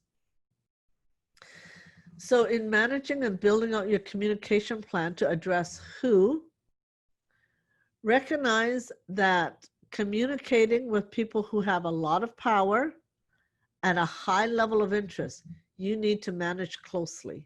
You need to be in communication quite frequently. So in your scope of work, who would you put in those boxes? Okay. Next, so I'm just asking these as questions to prompt your thinking. Next, there may be some people who have a lot of power, but their interest is low. So therefore, you just want to make sure that they're satisfied with what you're doing. You don't need to swamp these people with details, but you need to keep them abreast of what's going on. And I would say that's a lot of your senior leadership. They have a lot of power to make things happen, but they have interests, but their interest is of the whole organization. They may be focused on budgets. They may be focused on human resources. This project is important, but this is not the highest priority on their list possibly. So the key is to make sure that communication, they have enough information to keep them satisfied. There are people who are very interested, but they don't have much power. These are very likely your end users, people who are on the floor, and they need to be kept very closely informed. So they may not have a lot of power, but they are actually doing a lot of the implementation work. So they do need the details and very specifically things that are going on. Lastly, there may be people with low power and low interest, and I think of these as the apathetics. You can keep them and just monitor them. Okay? Questions or comments about this particular tool? I know I'm racing through this one fast. Normally we would sit down and actually have you plot out different people that you've talked to in each of these 4 boxes. But this tool, the stakeholder analysis, is important when you are looking to address your communication plan, especially about the who and when you're sending out that information. Okay. All right. Sometimes I spend about 3 days teaching conflict management. We'll do this in just a few minutes, just as an overview. The same message, the same experience can be looked upon from different perspectives, and it can have different meanings for different people. I was in a conflict management, just to share a brief example, I was in a conflict management with an executive leader yesterday and his subordinate. He, at the close, made a statement that was really appreciative of the person, and the person receiving it had a completely opposite interpretation. So what he meant as a compliment, as something supportive and affirmative, she received it in the complete negative as a threat. So this is where conflict management, your skill as a change champion, to recognize that the worst thing you can do in conflict management when you're the change champion is avoiding it. So this is where if you don't have strong skills in conflict management, is an area for you to pay attention to in its development. So first off, the type of conflict, is the conflict over the task, or is it about people? If the conflict is over task, it's usually referred to as a functional conflict, because you're talking about ideas, you're talking about options, and you're trying to identify what is the best way to go about solving a problem. Dysfunctional is oftentimes when personalities come into play. Well, I don't like the way he said that. Well, he just insulted me, and she just doesn't even speak to me. She doesn't. And so therefore, when it starts to become personal, the conflict starts to become dysfunctional. As a change champion, sort out what is the conflict. Is the conflict about how to do something, or is there personality involved? It is not unusual to have both in a situation. So therefore, you might have to address both, but recognize that dysfunctional conflict have a lot more emotions in it, and it can cause people to stop working. Whereas functional conflict, people can, after they work out the differences, they can generally get to agreement to move forward and say, oh, that was a really good idea. You know, I had a different view, but I really liked how we had done this. So people can get over and resolve the emotions of a functional conflict. When emotions continue to prevail, where people stop talking to one another, or where I've been in situations where people are slamming their fists on the table, that's becoming dysfunctional. So part of the key here as a change champion, what is the urgency of the conflict? How big is it getting? How important is it? You might be able to be skilled enough to solve it on your own, but this is something to also bring forward. If it becomes very important, it is causing a systemic problem, and it's becoming very urgent, that there could be some major risks that are imposed on the project. So I can't emphasize enough how important your skill as a change champion in addressing conflict will be that's coming down. So part of the key here is being able to manage your own perspective and to recognize it's always best to speak about it early when the conflict may not be as emotionally fraught, and escalate for decisions on solutions, and ask for the resource support. Comments and or questions about conflict? All right, I do have a couple of questions here. Are there any particular conflicts that you are foreseeing or anticipating could happen?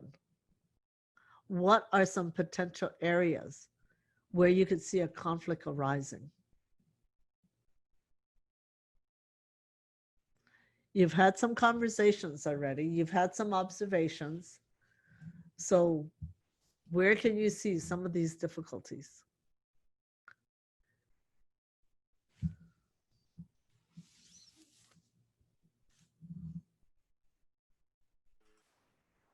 I might see a conflict actually within this group if you don't surface something early and we let it go on. And at this point, days and weeks are too long to let something go on. So for instance, if we need to know that the translator is not understanding or she can't translate. So I'm really glad that that conversation had surfaced early. We got the right people involved. Hopefully we nipped it in the bud. But if we didn't end that conflict, we need to raise our hand again and say, still going too fast, we need to slow it down. But if we don't do that, we're going to help to fester these conflicts. Yeah, thank you. And that's very important so that things don't escalate where it becomes very, very difficult. Yeah, so speak about things earlier than later. Okay, thank you, Suzanne. So in the last part of our time, I do want to move us forward to the last step of the change management process. So we've just had 3 key tools for step 5 for implementation with the communication plan, the stakeholder analysis, and conflict management. In step 6, this is where you're looking at progress and performance. And in terms of developing the learning for this is your role as change champion is to always facilitate and debrief with after action reviews for any change initiatives that you're going into, because that will allow you to capture the lessons, to reflect and learn. So in order to check in on progress and performance is to also identify what those key success indicators are. How will you know that you are successful? So using both the quantitative and qualitative data to help you with this will allow you to track your progress. And a final piece about progress and performance is when you have started an A3 form is to close it. And I want to emphasize that when you open up an A3, it's really for the significant issues. You don't have to open up an A3 for all the issues, but anytime you open up and set up an A3, it needs to be communicated with the change champion team and Suzanne. Whoops, sorry.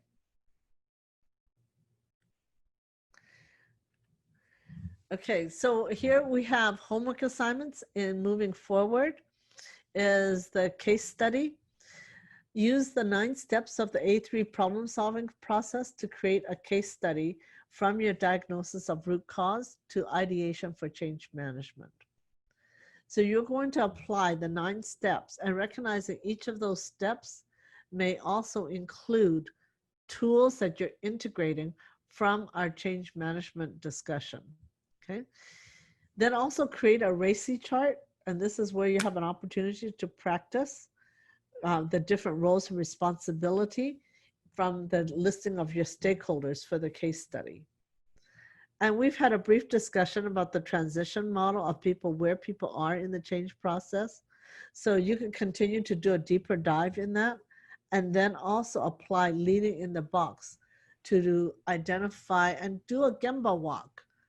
How are people moving? And you do need to monitor the reactions to the change process and the leading in the box on a regular basis. It's not a one-time tool.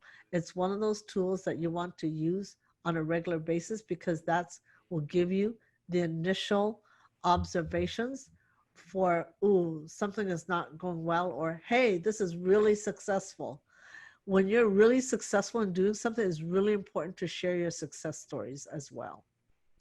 Questions or comments about the homework assignment?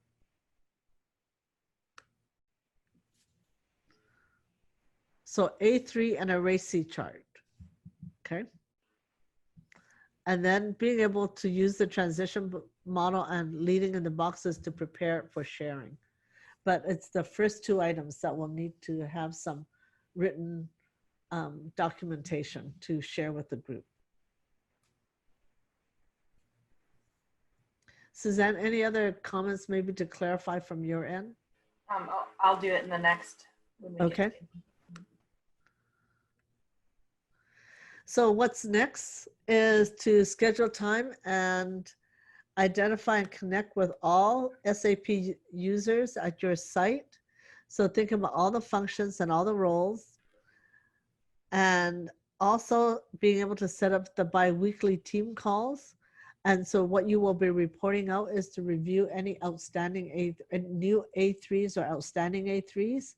And this is where peer sharing and support can be most helpful. And then to also report out to the leadership team on a monthly basis. So Suzanne, I'll hand it over to you for a few minutes. Okay, so my vision for going forward is going to be that I'm going to set up a call. And we're going to start with every 2 weeks where we meet as a group. And we're going to have a worksheet that is going to have site by site, every function and all the roles. And what I'd like for each site is going to be to report out what I learned from purchasing in GDL this week was this. What I learned in purchasing in Farmington Hills was this. And what we're going to do is confirm that we're not only talking to the management level, we're talking to the user level and the shop floor level as well. And I would also foresee us having an A3 for each site. And those A3s are going to be on SharePoint. And that will be our talking point week over week. We're going to be talking about functions and roles, what's happening in each of those areas, and then the A3. This information will be reported out to the leadership team every month. So that means who's joining these calls, what boxes are empty. We haven't talked to the shop floor in Farmington Hills at all. We haven't talked to user groups at all, and it's going to be reported out. I don't feel like I'm the police. I'm just the person who's reporting information to the leadership team so that they can get involved and we can get this done successfully. So I think the expectation after today is going to change.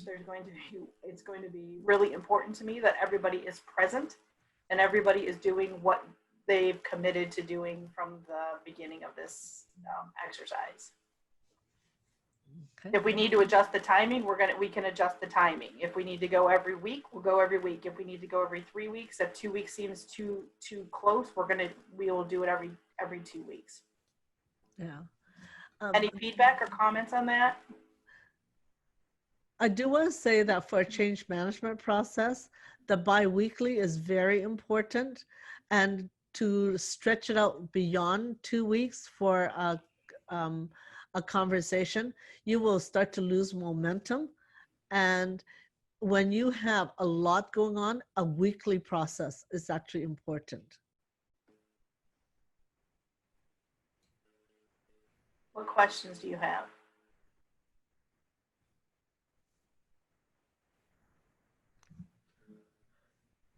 Okay.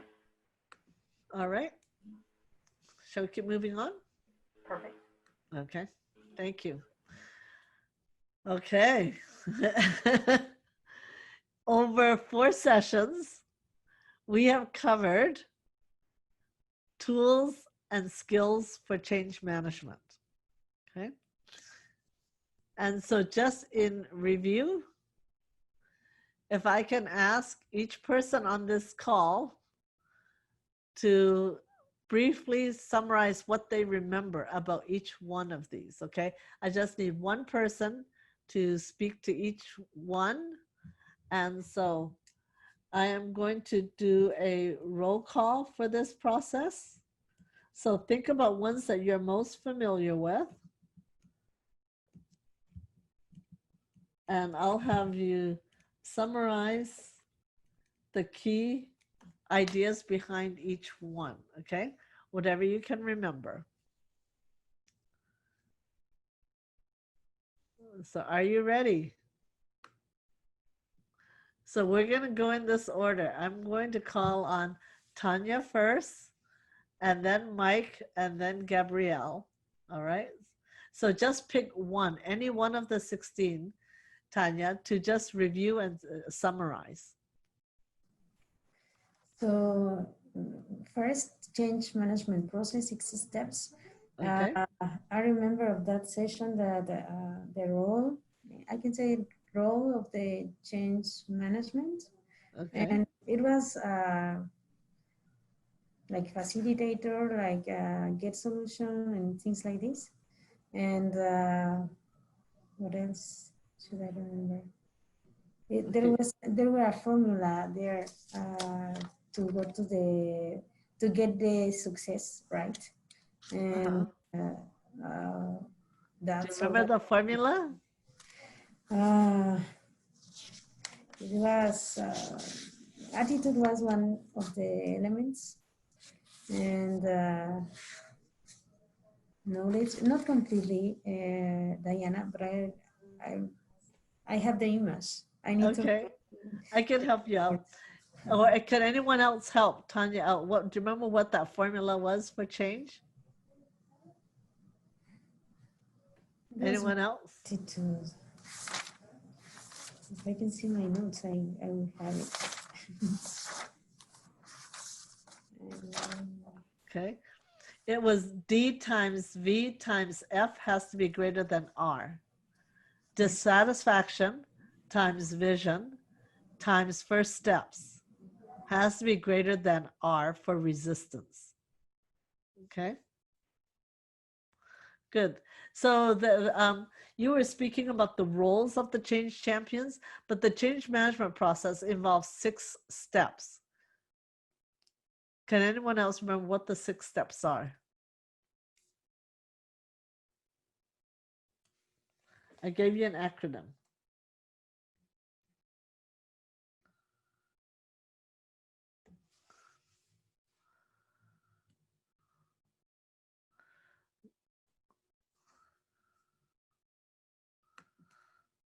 By the way, this is where I just sort of stand up in the room and don't say anything. So I'll need to hear from you. Anyone who remembers the 6 steps of change management?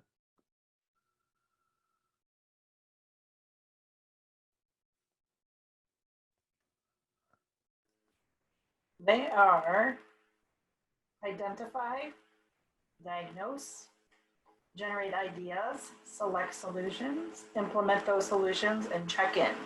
Thank you. You're welcome. All right. So let's just check that first one off. All right. Next we have Mike and then Gabrielle.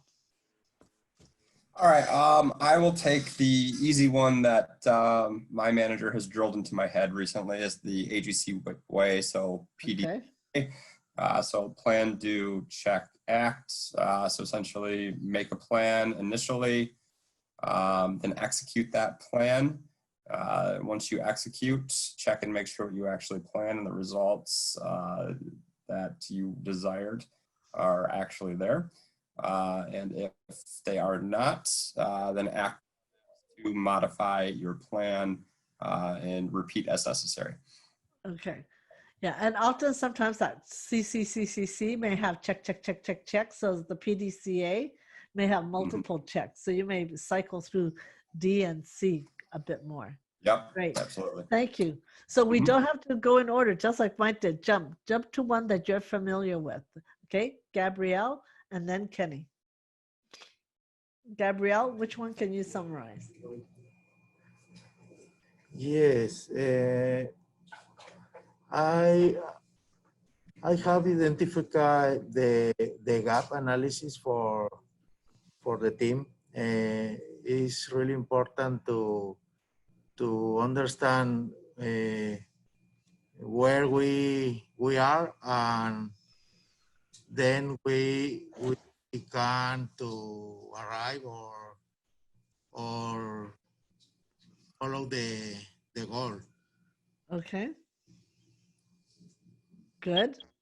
So that's the gap analysis, where we are currently and where is it that we want to go and the gap between that. Okay, then we have Kenny and then Amalia. Pick any one, Kenny. Okay, I think the one that sticks with me the most is the force field analysis. Okay. Because I look at, you know what I mean, our leadership team as, you know what I mean, the left side, forces for change, you know what I mean, and the driving forces. And then, you know what I mean, there could be on the other side, you know what I mean, from a user perspective, forces resisting change or restraining forces, because it kind of gets me to like where we are today. Like we have some places use, some sites are using Mapix, some are using C-Core, other ones are just using a spreadsheet. So it's like, that one really stuck with me because it kind of summarizes where we are today and this drive that the organization has to get to one system across all locations. Mm-hmm. Great. Thank you. Okay, Amalia.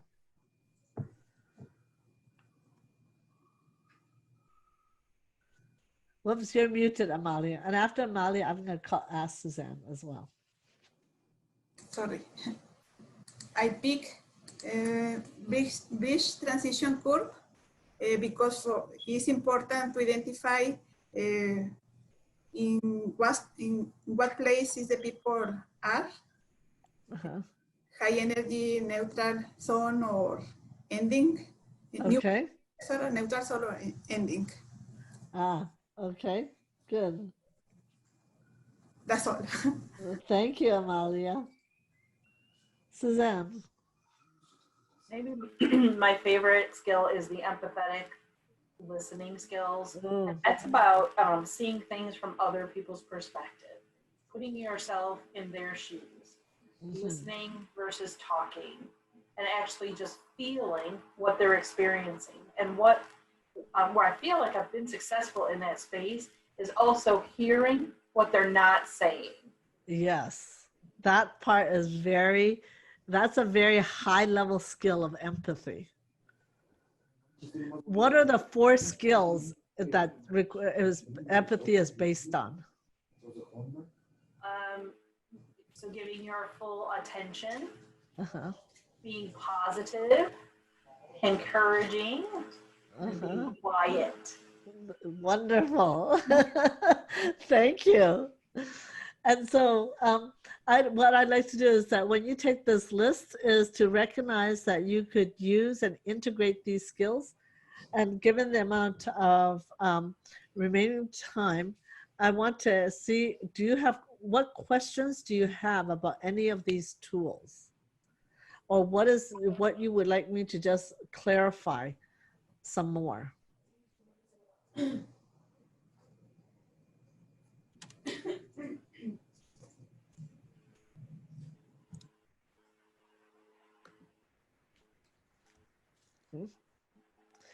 So some of these are very easy to use, but when you start to use them, they can be a little bit trickier. And just know that as you pack your toolbox with these tools and skills, you'll be very effective as change champions. Okay.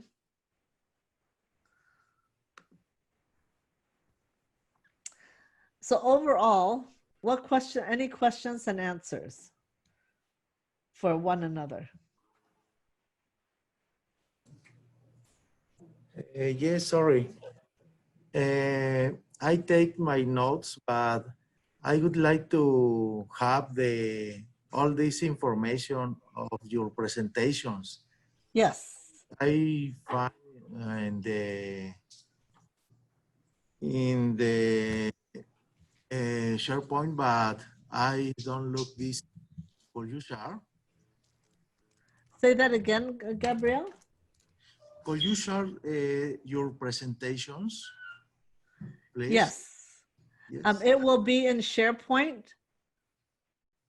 Yes, I look for this, but I don't find. And yes. Can you see my screen? Yes. Okay, so from SharePoint, let's start from the beginning. Over here, ERP. And inside of this site, all ERP information is there. And then you'll go learning and tools. And then here is all of our material. Excellent. The modules, any communications we had, project related information, our Change Champion contact information from Farmington Hills, the fishbone for Farmington Hills. So in here, you can read it, you can edit it, you can even add your own site information to this site. You have access, administrator access inside of this site. So if you want to create your own folder for Guadalajara, you could create a folder here that you guys could work from and share information with this team. Yeah. Okay, So thank Suzanne, you. can I ask you to go into module? Yes, go click into there for a moment. So here's module 1 of 4, 2 of 4. We'll get 3 and 4 in there today. Your recordings, 1, 2, 2.5. Yeah. So we use SharePoint and point people to it. We don't want to email the information out because then people won't be using SharePoint. I will send the link again. Thank you very much. You're welcome. Okay. Great. Thank you for that important question, Gabrielle. Suzanne, is there any other information you want to share about this? Like, is there a place where they can deposit the A3s and the bi-weekly meetings? Yeah, I'm sorry. Inside of this site, I am going to create folders for each site, and this is where you'll put them. So when we talk every other week, we're going to talk from the documents that will be on this site. We're going to become very familiar with this folder. Mm-hmm.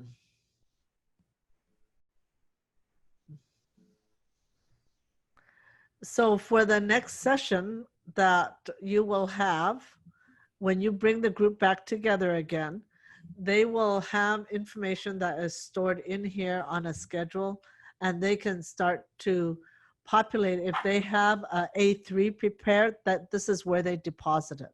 That's right. And I'm not particular about the A3 document you use. So for instance, I currently use an A3 document that works for me. It may not include every one of those categories, but as long as we're capturing all of the information, we know who the owners are, we know what the deadlines and the milestones are, we know what we're doing next, I'm good with whatever your site wants to use for an A3 document. And then we will put them all in here. I'll send that out to you in the calendar notice for our first meeting. Mm-hmm. Suzanne, can you share your A3 with the team to help support them prepare their homework for you? I don't think I can because the A3 I use is an HR A3. Oh, okay. But what I will do is I will wipe it out and then I will share the template. Okay. All right. So, sorry. Thank you. That's okay. Yeah. Because the fishbone diagram on the Excel that Fernando has sent out that was used earlier was very well done with Amalia and Gabrielle. So that was very helpful for other people to learn from and see.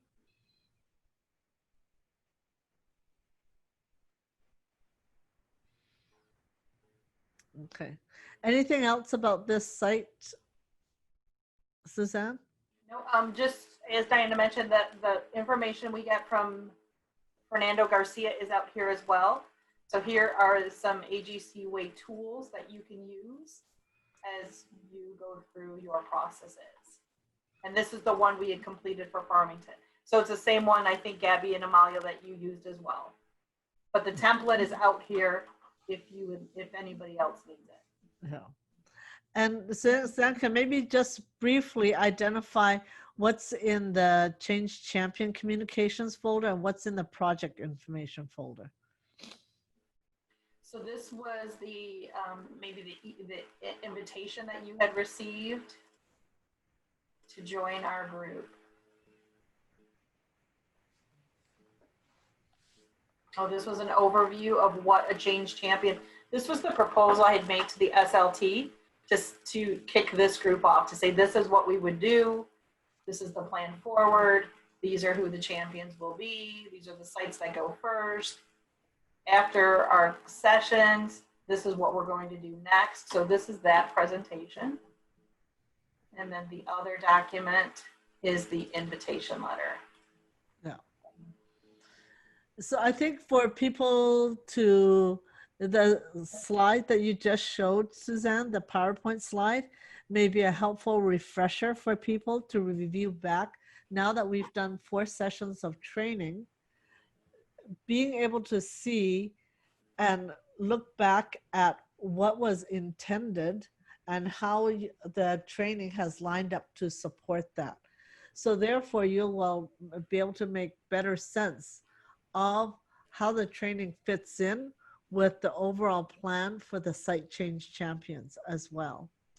And recognizing that this is, even though the change champions right now span Mexico, US, and Canada, it is intended to be a group that helps and supports one another. So you're all highlighted in yellow, but there are some new ones coming on board that you can provide additional support to. And for some of the other sites that there are some that you can see that have not been named, and that's still work that will unfold as they come online. Any questions overall, given what Suzanne had shared with you?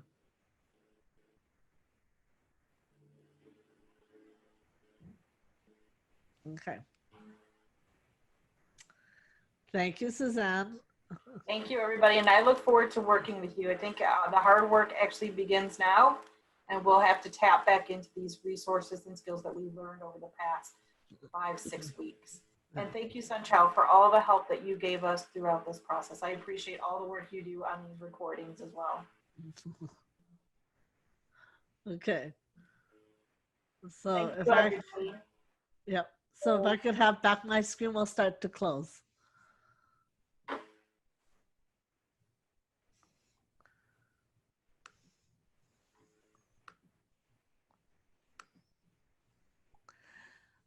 So yes, you do have this PowerPoint slide set, and you're welcome to use any part of it and use it to adapt to your situation as you're facilitating some of the different tools.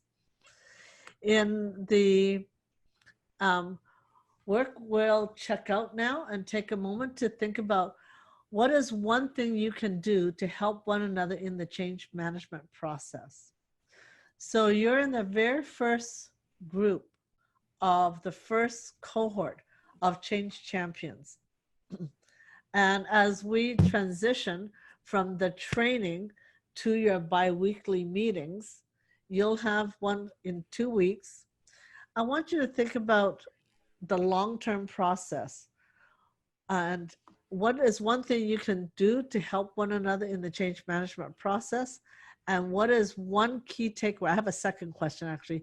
What is one key thing that you learned that you will be put into practice this next week before you connect in with the cohort again? Okay. So what is one thing you will apply and one thing you can do to help one another? And in calling on people, I'm going to ask Tanya first and then move on to, so Tanya, Gabrielle, and Mike in that order. Okay, Tanya? Yes, what I'm gonna do is what, according to the Bridges Transition Corp, I want to clarify in my mind where are, as a team, as an SLP, I want to analyze where we are with the team. And after that, what I'm gonna do is to apply that matrix that identify what do we have here: anxiety, acceptance, attachment, or anticipation. Then Okay. go to the matrix that Susan showed us and apply it. When when I saw these kind of issues. All right. Actions. Thank you, Tanya. You're welcome, David. Okay. Okay. And what is one thing you can do to help the change champions? Well, I was thinking first apply empathy, and then understand what is the element that is not present in that they and I identify that is out. I think with that I will help them. Okay. Thank you. Okay. Next, Gabrielle, and then Mike. Oh, yes. I think the first step is listen our people or listen the concerns of the people. We need to have this empathy to understand and work with them about their concerns and make a plan to help the people. It will be some concerns, but we need to understand, to improve, and give some results or some answers about their concerns. All right. And Mike is next. Yeah, so I think my answer to both questions is kind of similar. Okay, that's fine. Yeah, so I think what we can do for each other is to really actively listen and be in very frequent communication with one another and learn as we continue to walk down this path from some of the challenges that we will all face, so that we all don't have to go and learn all those same lessons. Same with, and I guess that's really kind of the exact same to the second question. So make sure that we are, or my key takeaway as to what I will do with the domains that I'm working with is to really make sure that I'm actively listening to them as well as to these team members here and really practicing those skills and then using some of the charts that we referenced today to help guide the conversation and probe into those conversations to make sure that I understand the current situation and what we can do to help. Okay, thank you so much. And then I have Amalia and then Suzanne. What that I can do for another, maybe try to maintain, motivate with this chain. Okay. And I remember very well the difference between empathy and sympathy. It's important for us to the empathy we connect with others. Okay, thank you. And Suzanne. So what I plan to use is the A3 document and set that up for each location. And then how I plan to support you is to be present for you and to share stories. I think storytelling, we underestimate the value of storytelling, and I can tell you stories about changes that I've experienced and how we've maneuvered through them. And they may not be so different from the experiences you're going to encounter. And we could use some same tools to move through the challenges that you're going to face. Thank you. All right. In the work that's ahead, I agree with Suzanne. Now the work begins, and being able to be skillful in doing the work, you have tools and skills that you already bring to the table, and you have the capability to integrate some additional tools and skills for change management to be successful with the OASIS project. And so I want to say thank you for the opportunity to have this time to work with you. I have been part of AGC since about 2012, in and out of different projects. And so I look forward to continuing to support the project in whatever way possible as the change management unfolds over this next little while.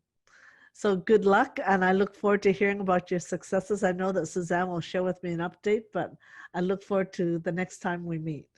All right. So on behalf of Sun Chao and myself at Sensei Change, I want to say thank you very much for being faithfully attending this Zoom training during this interesting time of COVID-19 in 2020. Take care, everybody. Thank you, Diana. Mhm. Thank you, everybody. Thank you. you. Thank you, Susan. Nice to meet you. Bye.